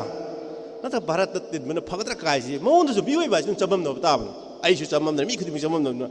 ꯃꯗꯨꯗꯨꯗ ꯃꯥꯁꯤ ꯌꯥꯝ ꯆꯔꯛ ꯆꯍꯤꯡꯗꯅ ꯂꯩꯔꯤꯉꯩꯗꯨꯗ ꯃꯥꯒꯤ ꯔꯦꯠ ꯒꯥꯔꯗ ꯑꯥꯔꯃꯤ ꯁꯦꯝꯒꯠꯅꯕ ꯈꯣꯠꯀꯠꯅꯕ ꯃꯥꯁꯤ ꯌꯥꯝ ꯄꯣꯂꯤꯁꯤ ꯇꯧꯕ ꯍꯥꯏꯇꯥꯔꯦ ꯑꯗꯨ ꯇꯧꯕꯗ ꯃꯥꯁꯤ ꯑꯥꯗ ꯆꯠꯈ꯭ꯔ ꯃꯇꯨꯡ ꯀꯣꯏꯆꯦꯟ ꯆꯦꯟꯗꯅ ꯀꯁꯥꯗ ꯂꯣꯠꯄ ꯇꯧꯕꯗꯒꯤ ꯑꯗꯅꯦꯕ ꯁꯦꯀꯦꯟ ꯋꯥꯔꯜ ꯋꯥꯔ ꯂꯥꯛꯇꯅ ꯏꯟꯗꯤꯌꯥꯅ ꯏꯟꯗꯤꯄꯦꯟꯗꯦꯟꯠ ꯐꯪꯈꯤꯕ ꯃꯅꯤꯄꯨꯔꯅ ꯏꯟꯗꯤꯄꯦꯟꯗꯦꯟꯠ ꯐꯪꯈꯤꯕ ꯑꯗꯒꯤ ꯑꯃꯨꯛ 1891ꯗ ꯃꯅꯤꯄꯨꯔꯁꯤ ꯀꯩꯅꯣꯅ ꯕ꯭ꯔꯤꯇꯤꯁꯅ ꯂꯧꯁꯟꯈ꯭ꯔ ꯃꯇꯨꯡꯗ ꯆꯍꯤ 10 ꯁꯨꯔꯛꯄꯗꯅꯦꯕ ꯐꯥꯔꯁ ꯋꯥꯔꯜ ꯋꯥꯔ ꯊꯣꯛꯏꯁꯦ ꯍꯥꯏꯗꯤ ꯈꯔ ꯑꯋꯥꯕꯁꯦ ꯄꯨꯂꯞ ꯇꯥꯛꯀꯗꯧ ꯇꯧꯕ ꯍꯥꯏꯇꯥꯔꯦ ꯍꯟꯗꯛꯁꯨ ꯑꯩꯅ ꯈꯟꯕꯗ ꯑꯩꯈꯣꯏꯒꯤ ꯀꯜꯆꯔꯦꯜ ꯁꯣꯕꯔꯇꯤꯁꯤ ꯄꯨꯔꯥ ꯃꯥꯡꯉꯦꯅ ꯑꯩꯈꯣꯏꯒꯤ ꯂꯩꯕꯥꯛ ꯃꯌꯥꯝꯁꯤꯅ ꯃꯕꯨꯡꯗ ꯅꯨꯡꯁꯤꯖꯕ ꯅꯨꯡꯉꯥꯏꯇꯕ ꯁꯔꯀꯥꯔꯗꯤ ꯌꯥꯝ ꯋꯥꯏ ꯍꯥꯏꯇꯥꯔꯦ ꯍꯟꯗꯛꯁꯦ ꯑꯩ ꯑꯦꯖ ꯑꯦ ꯁꯔꯀꯥꯔꯒꯤ ꯄꯔꯁꯅꯦꯜ ꯑꯃ ꯑꯣꯏꯅ ꯑꯩꯈꯣꯏꯅ ꯀꯣꯅꯨꯡꯗ ꯆꯪꯉꯒ ꯂꯩꯕꯥꯛ ꯃꯤꯌꯥꯝꯁꯤꯗ ꯃꯅꯤꯄꯨꯔꯒꯤ ꯅꯦꯁꯅꯦꯂꯤꯖꯝꯒꯤ ꯋꯥꯈꯜꯂꯣꯟ ꯈꯔ ꯄꯤꯁꯤ ꯍꯥꯏꯗꯅ 1947ꯗꯩꯅ 49 ꯐꯥꯎꯗ ꯂꯩꯔꯝꯕ ꯂꯩꯉꯥꯛ ꯑꯁꯤꯅ ꯑꯁꯨꯝ ꯑꯣꯏꯅꯤ ꯍꯥꯏꯗꯅ ꯀꯣꯅꯨꯡꯗ ꯆꯪꯗꯨꯅ ꯑꯩꯈꯣꯏꯅ ꯕꯣꯏꯀꯣꯠ ꯇꯧꯈꯤꯕ ꯅꯤꯡꯊꯧ ꯂꯩꯁꯦꯝꯕꯒ ꯂꯣꯏꯅꯅ ꯍꯧꯖꯤꯛꯅ ꯄꯥꯔꯂꯥꯃꯦꯟꯗ ꯆꯠꯈ꯭ꯔꯕ ꯔꯥꯖ꯭ꯌ ꯁꯚꯥꯒꯤ ꯃꯥꯒ ꯂꯣꯏꯅꯅ ꯊꯕꯛꯀꯤ ꯊꯧꯔꯝꯁꯤ ꯄꯥꯡꯊꯣꯛꯇꯨꯅ ꯂꯥꯛꯄꯅꯤ ꯑꯗꯨ ꯍꯦꯛ ꯆꯪꯈꯤꯕ ꯃꯇꯨꯡꯗꯩꯗꯤ ꯑꯩꯈꯣꯏꯗ ꯌꯦꯡꯉꯨ ꯀꯣꯚꯤꯗꯀꯤ ꯀꯩ ꯑꯉꯛꯄ ꯂꯩꯅꯥꯅ ꯂꯥꯛꯆꯗꯅ ꯋꯥꯔꯜꯁꯤ ꯑꯉꯛꯄ ꯐꯪꯅ ꯀꯩꯅꯣꯝ ꯇꯧꯏ ꯍꯥꯏꯇꯥꯔꯦꯅꯦ ꯅꯤꯛꯏ ꯍꯥꯏꯇꯥꯔꯦꯅꯦ ꯀꯣꯚꯤꯗꯀꯤ ꯋꯥꯔꯁꯤꯅ ꯁꯤꯒꯨꯝꯕ ꯈꯔ ꯑꯗꯨꯝ ꯂꯥꯛꯑꯦ ꯍꯥꯏꯕ ꯇꯥꯔꯦ ꯍꯥꯏꯗꯤ ꯊꯪꯅꯅ ꯑꯩꯈꯣꯏꯗ ꯊꯣꯛꯏꯕ ꯊꯧꯗꯣꯛꯁꯤꯡꯅꯤꯀꯣ ꯑꯩꯅ ꯍꯥꯏꯖꯔꯤꯁꯦ ꯑꯗꯨꯅ ꯑꯩꯈꯣꯏꯒꯤ ꯃꯅꯤꯄꯨꯔꯗ ꯑꯩꯈꯣꯏꯅ ꯅꯦꯁꯅꯦꯂꯤꯖꯝ ꯁꯥꯒꯠꯄ ꯍꯥꯏꯁꯦ ꯃꯁꯤ ꯌꯥꯝꯅ ꯋꯥꯔꯅꯦꯅ ꯂꯧꯔꯦ ꯑꯩꯅ ꯍꯥꯏꯕꯗ ꯃꯤꯌꯥꯝꯁꯦ ꯍꯤꯡꯕꯁꯦ ꯑꯩꯈꯣꯏꯒꯤ ꯈ꯭ꯋꯥꯏꯒꯤ ꯃꯀꯣꯛꯇꯨꯅ ꯍꯤꯡꯕ ꯀꯤꯔꯒꯗꯤ ꯑꯩꯗꯤ ꯀꯔꯤꯒꯤ ꯀꯤꯔꯣꯏꯕ ꯑꯩꯈꯣꯏꯒꯤ ꯈ꯭ꯋꯥꯏ ꯃꯀꯣꯛ ꯑꯩꯈꯣꯏꯕꯨ ꯂꯨꯆꯤꯡꯂꯤꯕ ꯑꯩꯈꯣꯏꯕꯨ ꯄꯨꯔꯤꯕ ꯃꯀꯣꯛꯇꯨꯅ ꯍꯤꯡꯕ ꯀꯤꯔꯒꯗꯤ ꯃꯥꯒꯤ ꯃꯈꯥ ꯇꯥꯕꯁꯤꯡꯗꯨꯗ ꯀꯔꯝꯅ ꯈꯜꯂꯝꯒꯅꯤ ꯁꯤꯗꯅꯤ ꯑꯩꯈꯣꯏꯒꯤ ꯂꯨꯔꯛꯏꯁꯦ ꯍꯧꯖꯤꯛ ꯍꯧꯖꯤꯛ ꯃꯅꯤꯄꯨꯔꯒꯤ ꯏꯀꯥꯏ ꯈꯨꯝꯅꯔꯤꯕ ꯑꯣꯅꯔꯦꯕꯜ CMꯁꯦ ꯃꯉꯣꯟꯗ ꯃꯥꯒꯤ ꯁꯣꯁꯥꯏꯇꯤꯁꯦ ꯀꯃꯥꯏꯅ ꯇꯧꯗꯅ ꯃꯤꯈꯥ ꯄꯣꯟꯗꯅ ꯍꯤꯡꯍꯟꯒꯗꯒꯦ ꯍꯥꯏꯕ ꯋꯥꯈꯜꯂꯣꯟꯗꯣ ꯃꯥꯅ ꯈꯟꯕꯁꯤ ꯉꯝꯗꯕꯗꯧꯅ ꯇꯧꯏ ꯈꯟꯁꯨ ꯈꯟꯗꯕꯗꯧꯅ ꯇꯧꯏ ꯃꯔꯝꯗꯤ ꯑꯩꯈꯣꯏ ꯁꯦꯟꯇꯔꯒꯤ ꯃꯈꯥ ꯄꯣꯟꯗ꯭ꯔꯒꯗꯤ ꯍꯤꯡꯕ ꯉꯝꯂꯔꯣꯏ ꯍꯥꯏꯕ ꯋꯥꯈꯜꯂꯣꯟꯁꯦ ꯃꯉꯣꯟꯗꯁꯨ ꯆꯦꯜꯂꯦ ꯑꯗꯨꯒ ꯂꯣꯏꯅ ꯂꯣꯏꯅꯅ ꯃꯥꯒꯤ ꯌꯥꯎꯔꯤꯕ ꯃꯥꯒꯤ ꯃꯤꯅꯤꯁꯇ꯭ꯔꯤ ꯀꯂꯦꯛꯁꯤꯡꯗꯨꯁꯨ ꯆꯦꯜꯂꯦ ꯍꯥꯏꯇꯥꯔꯦ ꯑꯗꯨꯀꯥꯟꯗ ꯃꯤꯈꯥ ꯄꯣꯟꯕ ꯍꯥꯏꯕꯁꯦ ꯁꯨꯡꯁꯣꯏ ꯁꯣꯏꯗꯅ ꯑꯩꯈꯣꯏꯅ ꯄꯣꯟꯖꯔꯒꯗꯕ ꯄꯣꯟꯗ ꯌꯥꯗꯕ ꯍꯩꯅꯕꯤ ꯑꯃ ꯑꯣꯏꯔꯕ ꯍꯥꯏꯇꯥꯔꯦ ꯑꯩꯈꯣꯏꯅ ꯁꯝꯅ ꯍꯥꯏꯔꯕꯗ ꯁꯟ ꯒꯥꯔꯤꯒꯤ ꯁꯟꯁꯦ ꯃꯥꯅ ꯁꯟ ꯒꯥꯔꯤꯁꯤ ꯊꯛ ꯊꯥꯡꯒꯠꯄ ꯃꯇꯝꯗ ꯃꯥꯒꯤ ꯗ꯭ꯔꯝꯁꯤ ꯊꯥꯡꯒꯠꯄ ꯃꯇꯝꯗ ꯁꯟ ꯒꯥꯔꯤꯗꯨꯅ ꯃꯥꯒꯤ ꯄꯣꯐꯨꯗꯨ ꯆꯪꯁꯜꯂꯛꯑꯦ ꯃꯇꯣꯝꯇ ꯆꯪꯁꯜꯂꯒ ꯃꯥꯅ ꯃꯥꯏ ꯄꯣꯐꯨ ꯃꯥꯅ ꯁꯟ ꯒꯥꯔꯤꯁꯤ ꯆꯤꯡꯉ ꯆꯠꯂꯤ ꯍꯥꯏꯇꯥꯔꯦ ꯀꯔꯤꯝ ꯍꯥꯏꯅꯗꯅ ꯇꯥꯛꯅꯗꯅ ꯍꯥꯏꯇꯥꯔꯦ ꯃꯉꯣꯟꯗ ꯂꯩꯔꯤꯕ ꯍꯩꯅꯕꯤ ꯃꯥ ꯇꯧꯒꯗꯧꯅꯦꯅ ꯈꯟꯕ ꯑꯗ ꯑꯩꯈꯣꯏꯁꯦ ꯃꯅꯤꯄꯨꯔ ꯂꯩꯕ ꯑꯩꯈꯣꯏ ꯃꯤꯌꯥꯝꯁꯦ ꯍꯧꯖꯤꯛ ꯑꯩꯈꯣꯏ ꯀꯔꯤ ꯈꯜꯂꯤ ꯍꯥꯏꯕ ꯃꯇꯝꯗ ꯑꯩꯈꯣꯏꯁꯦ ꯏꯟꯗꯤꯌꯥꯒꯤ ꯃꯦꯟꯂꯦꯟ ꯏꯟꯗꯤꯌꯥꯒꯤ ꯃꯈꯥꯗ ꯑꯩꯈꯣꯏꯁꯦ ꯂꯩꯒꯗꯧꯅꯤ ꯃꯣꯏ ꯋꯥ ꯇꯥꯗꯧꯅꯤ ꯅꯠꯇꯗꯤ ꯌꯥꯗꯦ ꯍꯥꯏꯕ ꯋꯥꯈꯜ ꯑꯃ ꯑꯩꯈꯣꯏꯒꯤ ꯂꯤꯗꯔꯁꯤꯡ ꯑꯃꯗꯤ ꯂꯩꯕꯥꯛ ꯃꯤꯌꯥꯝꯗ ꯑꯩꯈꯣꯏ ꯈꯜꯂꯤꯕ ꯈꯟꯕꯗꯨꯅ ꯃꯔꯝ ꯑꯣꯏꯔꯒꯅꯤ ꯉꯁꯤ ꯑꯩꯈꯣꯏꯅ ꯅꯦꯁꯅꯦꯂꯤꯖꯝ ꯍꯥꯏꯕꯁꯦ ꯄꯨꯡꯀꯥꯏ ꯀꯥꯏꯊꯔꯤꯕꯁꯦ ꯍꯧꯖꯤꯛ ꯑꯩꯈꯣꯏꯗ ꯑꯩꯈꯣꯏꯒꯤ ꯂꯨꯆꯤꯡꯉꯤꯕ ꯃꯤꯅꯤꯁꯇꯔꯁꯤꯡꯁꯤꯅ ꯃꯈꯣꯏ ꯃꯄꯥꯟꯒꯤ ꯍꯥꯏꯇꯥꯔꯦ ꯃꯦꯟꯂꯦꯟ ꯏꯟꯗꯤꯌꯥꯒꯤ ꯃꯈꯥꯗ ꯂꯩꯇ꯭ꯔꯒꯗꯤ ꯑꯩꯈꯣꯏ ꯍꯤꯡꯕ ꯉꯝꯃꯔꯣꯏ ꯍꯥꯏꯅ ꯈꯜꯂꯦ ꯑꯩꯈꯣꯏ ꯃꯤꯌꯥꯝꯅ ꯑꯩꯈꯣꯏꯅ ꯀꯔꯤ ꯈꯜꯂꯤ ꯑꯩꯈꯣই ꯁꯤꯗ ꯂꯩꯔꯤꯕ ꯃꯤꯁꯤ ꯆꯥꯝꯃ ꯃꯅꯨꯡꯗ 90ꯗꯤ MLAꯁꯤꯡꯒꯤ ꯃꯅꯥꯛꯇ ꯅꯠꯇ꯭ꯔꯒꯗꯤ ꯍꯤꯡꯕ ꯉꯝꯃꯔꯣꯏ ꯍꯥꯏꯅ ꯈꯟꯕ ꯃꯤꯁꯤꯅ ꯃꯁꯤꯡ ꯍꯦꯜꯂꯝꯒꯅꯤ ꯍꯥꯏꯕꯁꯦ ꯑꯩꯅ ꯈꯜꯂꯦꯕ ꯂꯣꯏꯅꯃꯛ ꯊꯕꯛ ꯇꯧꯕ ꯕ꯭ꯌꯨꯔꯣꯀ꯭ꯔꯦꯠꯇꯒꯤ ꯍꯧꯔꯒ ꯃꯟꯇ꯭ꯔꯤ MLA ꯄ꯭ꯔꯙꯥꯟ ꯅꯨꯡꯙꯥꯟ ꯂꯩꯔꯤꯕ ꯃꯌꯥꯝꯁꯦ ꯑꯩ ꯏꯁꯥ ꯂꯣꯏꯅꯃꯛ ꯆꯤꯡꯅ ꯑꯩꯈꯣꯏꯁꯦ MLA ꯂꯦꯞꯄꯛꯀꯗꯧꯕ ꯅꯨꯄꯥ ꯑꯃ ꯃꯥꯁꯤ ꯀꯥꯍꯟꯕ ꯑꯗꯨꯒ ꯑꯩꯁꯤ ꯊꯕꯛ ꯐꯪꯕ ꯑꯩ ꯍꯤꯡꯅꯕꯒꯤ ꯂꯝꯕꯤ ꯁꯦꯝꯕ ꯑꯗꯨꯗ ꯉꯥꯛꯇꯅꯦ ꯑꯩꯈꯣꯏꯅ ꯁꯤꯗ ꯑꯩꯈꯣꯏꯅ ꯍꯤꯡꯉꯤꯕ ꯄꯨꯟꯁꯤꯔꯣꯟꯁꯦ ꯃꯁꯤ ꯀꯃꯥꯏꯅ ꯇꯧꯅ ꯊꯣꯛꯂꯛꯏꯅꯣ ꯍꯥꯏꯕꯗꯤ ꯑꯩꯈꯣꯏꯒꯤ ꯍꯤꯡꯕꯒꯤ ꯂꯝꯕꯤ ꯈꯨꯗꯤꯡꯃꯛꯁꯦ ꯃꯤꯅ ꯂꯣꯏꯅ ꯄꯥꯏꯈ꯭ꯔꯕ ꯍꯥꯏꯇꯥꯔꯦ ꯑꯩꯈꯣꯏꯒꯤ ꯔꯤꯁꯣꯔꯁ ꯑꯩꯈꯣꯏꯒꯤ ꯍ꯭ꯌꯨꯃꯦꯟ ꯔꯤꯁꯣꯔꯁ ꯅꯦꯆꯔꯦꯜ ꯔꯤꯁꯣꯔꯁ ꯈꯨꯗꯤꯡꯃꯛ ꯑꯩꯈꯣꯏꯒꯤ ꯆꯥꯛꯈꯥꯎ ꯑꯩꯈꯣꯏꯒꯤ ꯃꯥꯔꯀꯦꯠ ꯀꯅꯥꯅ ꯄꯥꯏ ꯃꯤꯇꯣꯞꯅ ꯂꯣꯏ ꯄꯥꯏꯈ꯭ꯔꯕꯅꯤꯅ ꯑꯩꯈꯣꯏꯒꯤ ꯍꯤꯡꯕꯗ ꯃꯔꯤ ꯂꯩꯅꯕ ꯄꯣꯠ ꯈꯨꯗꯤꯡꯃꯛꯁꯦ ꯃꯤꯒꯤ ꯃꯈꯥꯗ ꯂꯩꯈ꯭ꯔꯕꯅꯤꯅ ꯑꯩꯈꯣꯏꯗ ꯑꯀꯤꯕ ꯑꯃ ꯐꯥꯎꯔꯦ ꯍꯧꯖꯤꯛꯇꯤ ꯑꯩꯈꯣꯏ MLAꯗꯨꯒꯤ ꯃꯇꯨꯡ ꯏꯜꯍꯧꯗ꯭ꯔꯒꯗꯤ ꯃꯟꯇ꯭ꯔꯤꯗꯨꯒꯤ ꯃꯇꯨꯡꯗ ꯆꯠꯍꯧꯗ꯭ꯔꯒꯗꯤ ꯑꯩꯈꯣꯏꯁꯤ ꯍꯤꯡꯕ ꯉꯝꯃꯔꯣꯏ ꯍꯥꯏꯅ ꯈꯟꯕ ꯑꯗꯨꯒꯨꯝꯕ ꯐꯤꯕꯝ ꯑꯗꯨꯗ ꯑꯩꯈꯣꯏ ꯂꯩꯕꯗꯨꯗꯅꯤꯅꯦ ꯑꯩꯈꯣꯏ ꯉꯁꯤ ꯈꯜꯂꯤꯕꯁꯦ ꯁꯝꯅ ꯍꯥꯏꯔꯕꯗ ꯑꯩꯈꯣꯏꯒꯤ ꯂꯩꯀꯥꯏꯗ ꯏꯁꯥꯒꯤ ꯂꯩꯀꯥꯏꯗ ꯂꯩꯔꯝꯒꯅꯤ ꯈ꯭ꯋꯥꯏꯗꯒꯤ ꯂꯥꯏꯔꯤꯛ ꯍꯩꯕ ꯑꯉꯥꯡ ꯑꯩꯒꯤ ꯏꯃꯥꯟꯅꯕꯤ ꯃꯆꯥ ꯂꯩꯔꯝꯅꯤ ꯑꯩꯒꯤ ꯂꯩꯀꯥꯏꯒꯤ ꯏꯆꯟꯒꯤ ꯏꯅꯥꯎꯒꯤ ꯏꯌꯥꯝꯕꯒꯤ ꯃꯌꯥꯝ ꯂꯩꯕꯁꯦ ꯑꯐꯕ ꯑꯉꯥꯡꯗꯨꯗ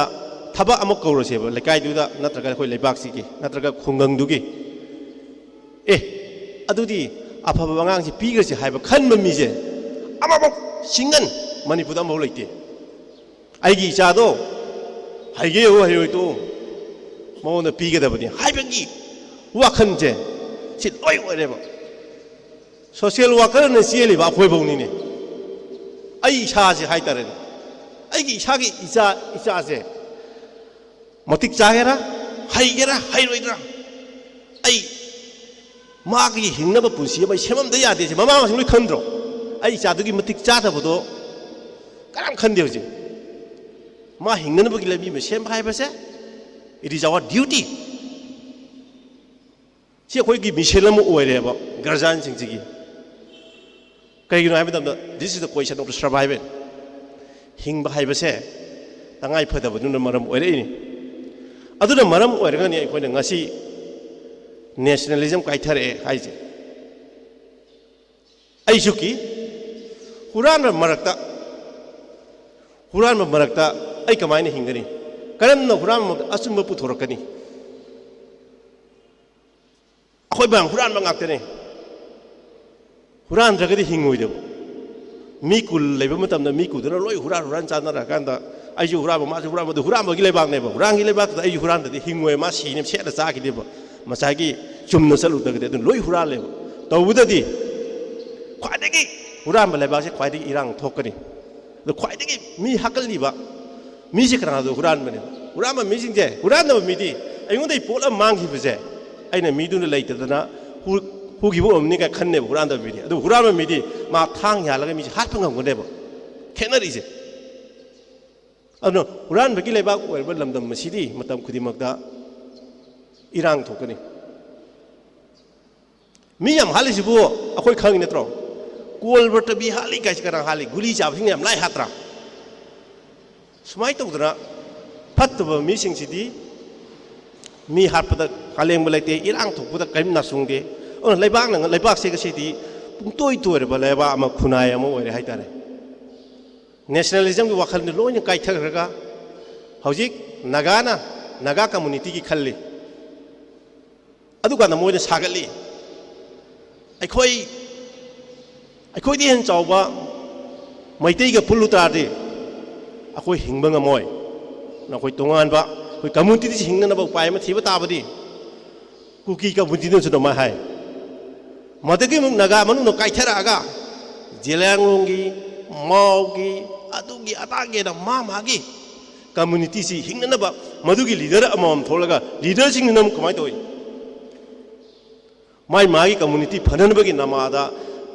लोकेलिटी सिंदगी मीदुदा थाजलगा मागी नुआइनबा मागी पॉलिटिक्स सोंथोक पाइतारेने सिनि मणिपुर जिक तौरिसे मदुदै गमत्रगा इंडिविजुअलिज्म हाइतारे इसागी फनबजे माना तौरिबा मयाम दो मागी कम्युनिटी की हारगा मागी लोकेलिटी की मागी थमोइदुदगी मागी इंडिविजुअल मसागी ने तौर मिसिंजे आइसु ओरम हाइतारे खल्लुबदा यामना इसाजे निंगमदे हाइतारे अꯩꯅ ꯉꯥꯡꯉꯤꯁꯦ ꯑꯩꯁꯦ ꯇꯧꯁꯟꯅꯔꯤ ꯖꯥꯠꯂ ꯀꯥꯏꯅ ꯏꯁꯥ ꯏꯇꯣꯝꯇ ꯐꯥꯎꯔꯦ ꯍꯧꯖꯤꯛꯇꯤ ꯑꯩꯅ ꯉꯥꯡꯉꯤꯁꯤꯕꯨ ꯑꯩꯕꯨ ꯑꯁꯦꯡꯕ ꯂꯩꯕꯥꯛꯀꯤ ꯊꯕꯛ ꯇꯧꯔꯤꯕ꯭ꯔꯥ ꯅꯠꯇ꯭ꯔꯒ ꯇꯧꯁꯤꯟꯅꯔꯤꯕ꯭ꯔꯥ ꯑꯩ ꯂꯣꯏ ꯍꯪꯅꯤꯡꯉꯤ ꯃꯌꯥꯝꯁꯤꯗ ꯆꯠꯈ꯭ꯔꯦ ꯅꯤꯡꯊꯧꯗꯨꯁꯨ ꯇꯧꯁꯟꯅꯔꯝꯃꯒ ꯃꯥꯅ ꯃꯥ ꯆꯩꯕꯩ ꯋꯥ ꯅꯠꯇꯦ 2015ꯗ ꯑꯩꯈꯣꯏ ꯁꯔꯀꯥꯔ ꯂꯤꯡꯈꯠꯈꯤꯕ ꯅꯨꯃꯤꯠꯇ ꯉꯥꯡꯈꯤꯕ 14 ꯑꯥꯒꯁꯇ ꯉꯥꯡꯈꯤꯕꯗꯣ ꯇꯥ ꯍꯧꯖꯤꯛ ꯂꯩꯔꯤ ꯔꯦꯀꯣꯔꯗꯤꯡ ꯂꯩ ꯑꯉꯛꯄꯅꯤ अखोई सुंसोई सोइदे निंग तमगदो माले मागी लीडर मखा चलदि खोई सोइद्रे काइन खल्लुबदो पुंगांग मांग भाइतारे अदुदि आइसु नोइना थाजबम थोकते आई ओइरमदो मालक्त्र भाइतारे इसाजे ओइद्रब्रा खल्लेबो तौसननै जालाई तौरिजे काइन अदु अखोई से कमाइ तौग्रो सेमदोकरी अखोई की कैरेक्टर खोई लमचत तौसननबई लमचत से थादोक बताय होजे ख्वादिगी लाइरिक हइबा डेंजर थोई जे ख्वाइदगी लाइरिक हइबा सिना ख्वाइदगी फलक्तब दुमितनेबा खोई लेबाक सिना पुंगाइ कारिजे मतमदुदा 1947 दा मणिपुर निंखा तंब निमित अदुदा अखोई लाइबक थिगिबदी मतमदुगी ख्वाइदगी लाइरिक हइबा सिंगुना मखोई पुंगनिंग वाखन कारी खनगे मतमदा इंडिया दा तिलगन हेन फगनी हइबा वाखलो लमा लेगिबा माल अइना पुवारी की ताकक सिंगे पारगा यम मतमदा मतमदुदा लाइक तंबा अवांग थाकी लाइक तंबा चटपसे सिलेटा कलकत्ता मुंबई दिल्ली चनबनीना मोगी वाखलोलुद चूरगा लागा मधुगी वाखलोद पुंजनबा मतंदुदा इंडिया दा काय कायरब इंडिया सी मेल इंडिया की लीडरसिंग पुंजनबगी यूनिटी के पुन सक्तम हम सागलपु मतंदुदा मोइजो दुगी वाखन चूर लागा मखोइना खलौदबाना अखोइसे मखोइगा आइडेंटिटी मानदे कल्चर मानदे हाइबसे मतमदुगी लाइरि छु हाइबसिंगदुना खलौदे खन्नबुना पुनिंगबदुगी वाखलोंदुना याम हेनगी हाइब तारे अदुगा मणिपुरदा ngasi करिगुब खरदि अवन मखर लांगना बुकदमक ताइतरे इहो खरदि लाखिबसि सिजु कराना पेरमगे हाइमतमदा इंग्लिश मसामना मद्रास यूनिवर्सिटी की ग्रेट ब्रिटेन दे लाकपा चांसेलर अमना पिरमबने माना डीएम कॉलेज लाप मतमदा अखोई सक्सी उबुतब मोद पुंगंगक हाइतारे ai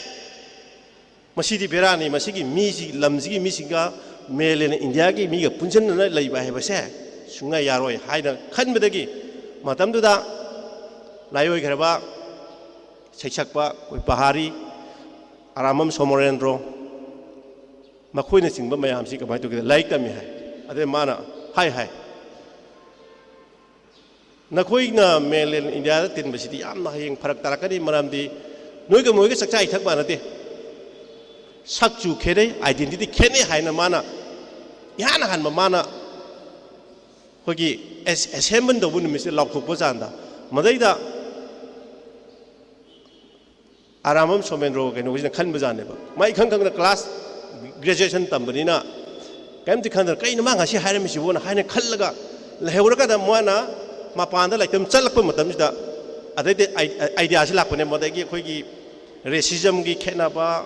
adagi moi si mangi kai inthorok pa nang jungle ni kai harak pa o ai khoi na nan madras DM college la ngai da madras university da la ngai da hairak khiba wa pham du ngasi di theory da na haibe madudagi khoi da yulama matam du gi lai haibu du adu 1960s da dai ne yong ne kayam theng na gyan tar ke mamangi matam du gi lai lai su haiba 1947 gi matam du gi lai lai su haiba si du na gyan taram ta ga di ngasi khoi du phangi ba awaba nataga nungai to mayam se lem da buji hai bani aina haijabadi yamna thengna phangi ba idea da su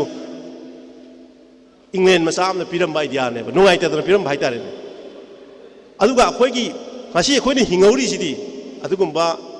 idea khara piram budur maram morga khoi gi identity culture bodi haipet ngasi maitai smai hingdam ne adu ada taweu ne kai lehauri si maduna ne na khale aduna aina mayam haijan hingadi akhoi si hauji si akhoi khunai si kan ge haragadi kari tawba ha ta da khoi ge horak iba angang si da iseng seng ba khoi gi saktam identity khoi culture kari no haiba do khoi gi puari gi takak khoi gi hojikti yaure khoi syllabus sing de yaul laga adigi asum ba haiba se aseng ba haiba se angang oringai de gi piriga tamakba natragadi masih aku ina sum thupang amaro hai tare akoi ge hoji ki batang mi sing sidi asumba cinda sumba sak bai tare isa manung de yaw draba pang hanga bai tare ne yam man ba lila ge ning thau sab du ga aseng ba ning thau ba man se lila ge ning thau ne hen ba ne man dra ne aseng bagi koi gi masi gi wafam je kamai to ge da 40 sepin sabana 40 sepin dagi hen dana mana phangi haibam lai ba lok thok bu janin da England da 40 sepin sabam mamla mida lupa lak tara ki mana lai na lok thobu jan ne 40 sepin masa ji hingi bai ta ne 40 sepin masa ji yaung na lakun da mana tha tai adum ni hai ta ne hoji koi na lai riba koi tauriba mayam ji Manipur da hoji lai riba bol ke leader sing ji lai bang ning ngak te ni kaino moina bot lepam dai di moin tau ge lauro mi ba ka khar matung da torok tu bai wa ne ba auna akhoi gi ngasi Independence Day na akhoi na pangthoi basi ai nang sai haji tuni akhoi na di Independence Day na laujaraga ju masida golden day na khanba mi masing jina yamne helaba male auna akhoi ji moine helena sakhakan da akhoi na manghau doi jina akhoi ji khangde ai sai do akhoi minai oibagi hainabi sum legadi minai oibasi tawde yadaba akhoi minai oigadoni ne khanjaraga lebodona akhoi ningdam duna leiba haibase ningdam baje khangak ta bai tare ningdam bakari no ji khangdrabane mamdi ningdam baje nga saiki khoina hingiba punsi rondu ningdam bane khalak bai tare adugi design da khoi je hingre madugi khoina ka khalak na bohona bai haibase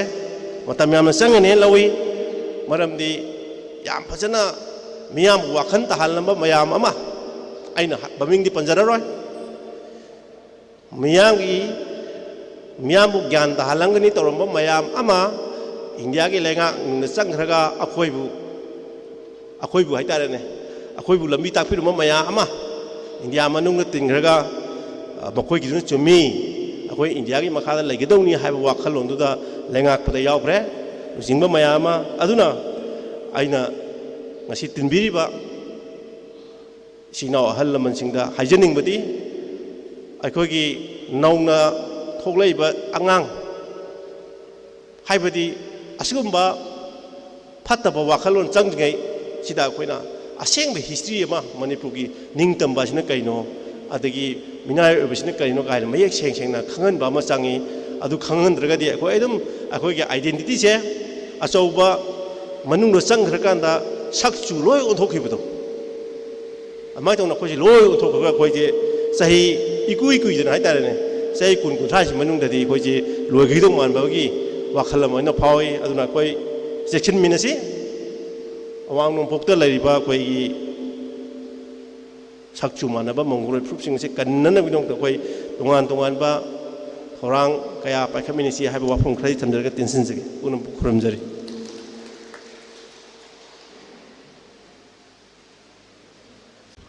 ꯊꯥꯒꯠꯆꯔꯤ ꯁꯔꯀꯥꯔꯒꯤ president ꯑꯩꯒꯤ ꯑꯣꯖꯥ ꯊꯣꯛꯁꯝ ꯁꯣꯃꯔꯦꯟꯗ꯭ꯔꯅ ꯌꯥꯝꯅ ꯃꯔꯤꯛ ꯆꯨꯝꯕ ꯋꯥꯐꯝꯁꯤꯡ ꯊꯝꯕꯤꯈ꯭ꯔꯦ ꯑꯗꯨꯒ ꯁꯔꯀꯥꯔꯅ ꯑꯩꯈꯣꯏꯅ ꯃꯈꯥ ꯇꯥꯅ ꯆꯪꯁꯤꯟꯖꯔꯛꯄ ꯑꯩꯈꯣꯏꯒꯤ ꯈꯣꯡꯖꯪꯁꯤꯡꯗꯁꯨ ꯃꯌꯥꯝ ꯄꯨꯝꯅꯃꯛꯅꯁꯨ ꯑꯗꯨꯃꯛ ꯁꯔꯨꯛ ꯌꯥꯗꯨꯅ ꯂꯥꯛꯂꯤ ꯃꯈꯥ ꯇꯥꯅꯁꯨ ꯑꯗꯨꯃꯛ ꯌꯥꯃꯤꯟꯅꯈꯤꯁꯤ ꯍꯥꯏꯕꯒꯤ ꯋꯥꯐꯝꯁꯤꯃꯁꯨ ꯊꯝꯖꯔꯤ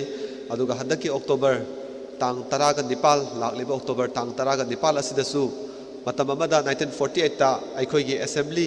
ꯂꯤꯡꯗꯨꯅ ꯑꯩꯈꯣꯏꯒꯤ ꯍꯥꯎꯁ ꯑꯃ ꯂꯩꯈꯤꯕ ꯅꯨꯃꯤꯠ ꯑꯗꯨꯕꯨ ꯁꯔꯀꯥꯔꯅ ꯍꯧꯈꯤꯕ ꯆꯍꯤ 2016ꯗꯒꯤ ꯍꯧꯔꯒ ꯃꯅꯤꯄꯨꯔ ꯅꯦꯁꯅꯦꯜ ꯗꯦ ꯍꯥꯏꯗꯨꯅ ꯊꯧꯔꯝ ꯄꯥꯡꯊꯣꯛꯇꯨꯅ ꯂꯥꯛꯂꯤ ꯍꯟꯗꯛꯀꯤ ꯆꯍꯤ 2020 ꯑꯁꯤꯗꯁꯨ ꯑꯩꯈꯣꯏꯒꯤ ꯃꯅꯤꯄꯨꯔ ꯅꯦꯁꯅꯦꯜ ꯗꯦꯒꯤ ꯊꯧꯔꯝ ꯄꯥꯡꯊꯣꯛꯀꯅꯤ ꯃꯗꯨꯗꯩꯗꯁꯨ ꯄꯨꯝꯅꯃꯛꯅ ꯁꯔꯨꯛ ꯌꯥꯃꯤꯟꯅꯁꯤ ꯍꯥꯏꯕ ꯋꯥꯐꯝꯁꯤꯃꯁꯨ ꯉꯁꯤꯒꯤ ꯈꯨꯗꯣꯡꯆꯥꯕ ꯂꯧꯖꯔꯒ ꯑꯩꯅ ꯅꯣꯂꯨꯛꯅ ꯊꯝꯖꯍꯧꯔꯤ ꯃꯈꯥ ꯇꯥꯔꯛꯄꯁꯤꯗꯤ ꯉꯁꯤꯒꯤ ꯊꯧꯔꯝ ꯑꯁꯤꯒꯤ ꯂꯣꯏꯁꯤꯜꯂꯛꯄꯒꯤ ꯁꯔꯨꯛ ꯑꯃ ꯑꯣꯏꯅ ꯑꯩꯈꯣꯏꯒꯤ ꯇꯤꯟꯕꯤꯔꯤꯕ ꯈ꯭ꯋꯥꯏ ꯄꯨꯝꯅꯃꯛ ꯑꯃꯗꯤ ꯐꯝꯄꯥꯛꯇ ꯂꯦꯡꯁꯤꯟꯕꯤꯔꯤꯕ ꯈ꯭ꯋꯥꯏ ꯄꯨꯝꯅꯃꯛꯀꯤ ꯃꯐꯝꯗ ꯊꯥꯒꯠ ꯋꯥꯍꯩ ꯊꯝꯕꯤꯔꯛꯅꯕꯒꯤꯗꯃꯛ ꯑꯩꯒꯤ ꯄꯂꯦꯝ ꯏꯃꯥ ꯂꯨꯋꯥꯡꯂꯩꯃꯕꯨ ꯀꯧꯁꯤꯟꯖꯔꯤ ꯑꯗꯨꯒ ꯏꯃꯥ ꯏꯀꯜꯒꯤ ꯁꯦꯀ꯭ꯔꯦꯇꯔꯤ ꯏꯃꯥꯕꯨ ꯀꯧꯁꯤꯟꯖꯔꯤ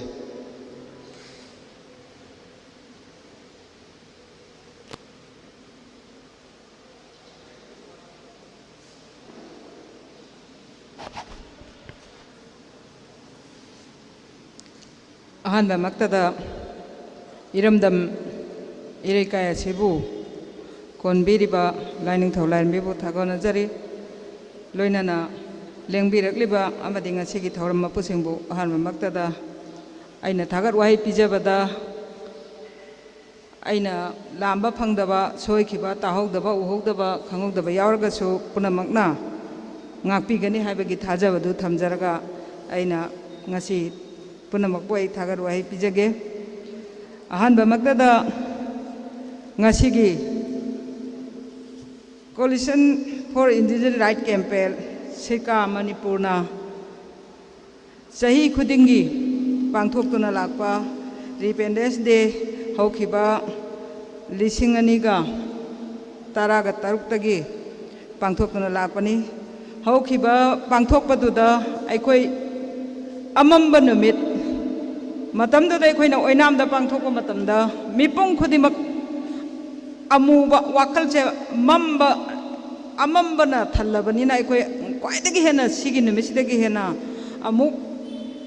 ꯑꯃꯝꯕ ꯍꯥꯏꯕꯗꯨ ꯂꯩꯇꯦ ꯃꯔꯝꯗꯤ ꯃꯗꯨꯗꯒꯤꯅꯤ ꯉꯁꯤ ꯑꯩꯈꯣꯏꯅ ꯃꯤꯈꯥ ꯄꯣꯟꯗꯨꯅ ꯂꯩꯕꯁꯦ ꯑꯗꯨꯅ ꯑꯩꯈꯣꯏ ꯑꯃꯝꯕ ꯅꯨꯃꯤꯠꯁꯤ ꯄꯥꯡꯊꯣꯛꯄ ꯃꯇꯝꯗ ꯑꯁꯨꯛꯀꯤ ꯃꯇꯤꯛ ꯊꯃꯣꯏ ꯁꯣꯛꯅ ꯑꯃꯨꯕ ꯉꯥꯛꯇ ꯑꯩꯈꯣꯏ ꯁꯦꯠꯈꯤ ꯃꯗꯨꯒꯤ ꯈꯨꯗꯨꯡ ꯏꯟꯖꯔꯒ ꯉꯁꯤ ꯑꯩꯈꯣꯏ ꯄ꯭ꯔꯁꯤꯗꯦꯟ ꯑꯃꯗꯤ ꯑꯩꯍꯥꯛꯁꯨ ꯑꯃꯨꯕꯁꯤ ꯑꯩꯈꯣꯏ ꯃꯌꯥꯝꯗ ꯊꯝꯖꯕꯅꯤ ꯑꯩꯈꯣꯏ ꯁꯦꯠꯆꯔꯒ ꯂꯥꯛꯆꯕꯅꯤ ꯑꯗꯨꯕꯨ ꯍꯟꯗꯛꯀꯤ ꯃꯇꯥꯡꯁꯤꯃꯗꯤ ꯑꯩꯈꯣꯏꯒꯤ ꯇꯤꯜꯂꯤꯕ ꯑꯩꯈꯣꯏꯒꯤ ꯃꯦꯝꯕꯔꯁꯤꯡ ꯄꯨꯝꯅꯃꯛꯁꯤꯗ ꯃꯁꯤꯒꯤ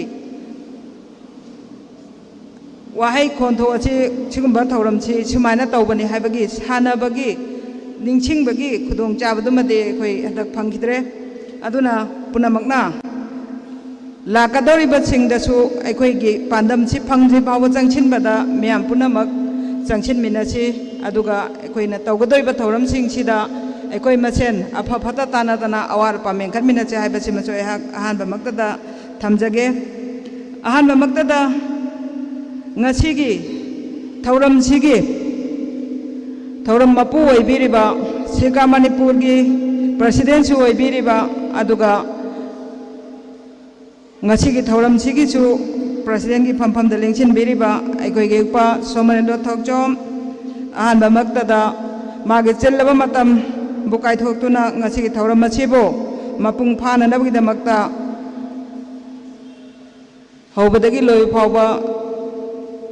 ꯂꯦꯡꯁꯤꯟꯕꯤꯔꯤꯕꯒꯤꯗꯃꯛꯇ ꯑꯩꯍꯥꯛꯅ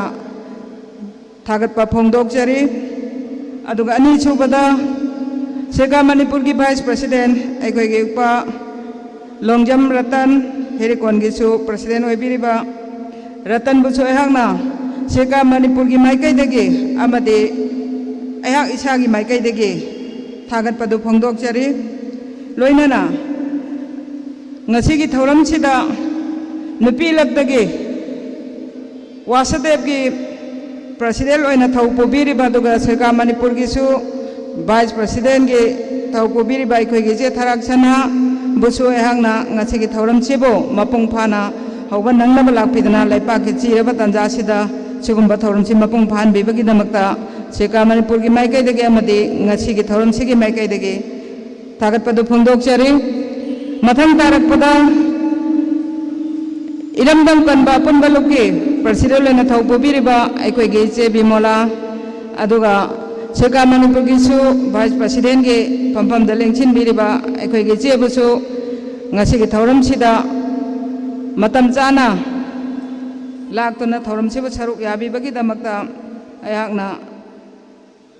ꯊꯥꯒꯠꯄ ꯐꯣꯡꯗꯣꯛꯆꯔꯤ ꯂꯣꯏꯅꯅ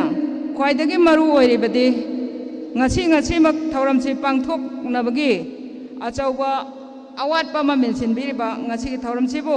ꯄꯥꯡꯊꯣꯛꯄꯗ ꯃꯐꯝ ꯑꯁꯤꯗ ꯄꯥꯡꯊꯣꯛꯄ ꯌꯥꯍꯟꯕꯤꯔꯤꯕ ꯑꯗꯨꯒ ꯊꯧꯔꯝꯁꯤꯕꯨ ꯁꯤꯟꯕꯗ ꯑꯆꯧꯕ ꯊꯋꯥꯏ ꯄꯨꯕꯤꯔꯤꯕ ꯑꯩꯈꯣꯏꯒꯤ ꯂꯝꯗꯝꯁꯤꯒꯤ ꯂꯩꯀꯥꯏꯁꯤꯒꯤ ꯑꯣꯖꯥ ꯅꯣꯡꯊꯣꯝꯕꯝ ꯏꯟꯗ꯭ꯔꯖꯤꯠꯄꯨ ꯑꯩꯈꯣꯏ ꯑꯣꯖꯥꯕꯨꯁꯨ ꯁꯦꯒꯥ ꯃꯅꯤꯄꯨꯔꯒꯤ ꯃꯥꯏꯀꯩꯗꯒꯤ ꯑꯃꯗꯤ ꯑꯩꯍꯥꯛ ꯏꯁꯥꯃꯛꯀꯤ ꯃꯥꯏꯀꯩꯗꯒꯤ ꯍꯟꯅ ꯊꯥꯒꯠꯆꯕꯗꯨ ꯐꯣꯡꯗꯣꯛꯆꯔꯤ ꯑꯗꯨꯒ ꯂꯣꯏꯅꯅ ꯉꯁꯤꯒꯤ ꯊꯧꯔꯝꯁꯤꯕꯨ ꯃꯥꯂꯦꯝꯒꯤ ꯃꯐꯝ ꯁꯤꯟꯕ ꯊꯨꯡꯅ ꯃꯤꯌꯥꯝꯒꯤ ꯃꯥꯡꯗ ꯃꯤꯠꯃꯥꯡꯗ ꯎꯍꯟꯕꯤꯒꯗꯧꯔꯤꯕ ꯄꯥꯎꯗꯝꯕꯤꯒꯗꯧꯔꯤꯕ ꯄ꯭ꯔꯤꯟ ꯃꯦꯗꯤꯌꯥ ꯑꯃꯗꯤ ꯏꯂꯦꯛꯇ꯭ꯔꯣꯅꯤꯛ ꯃꯦꯗꯤꯌꯥꯁꯤꯡꯕꯨꯁꯨ ꯑꯩꯍꯥꯛꯅ ꯁꯦꯒꯥ ꯃꯅꯤꯄꯨꯔꯒꯤ ꯃꯥꯏꯀꯩꯗꯒꯤ ꯑꯃꯗꯤ ꯑꯩꯍꯥꯛ ꯏꯁꯥꯃꯛꯀꯤ ꯃꯥꯏꯀꯩꯗꯒꯤ ꯍꯟꯅ ꯊꯥꯒꯠꯄ ꯐꯣꯡꯗꯣꯛꯆꯔꯤ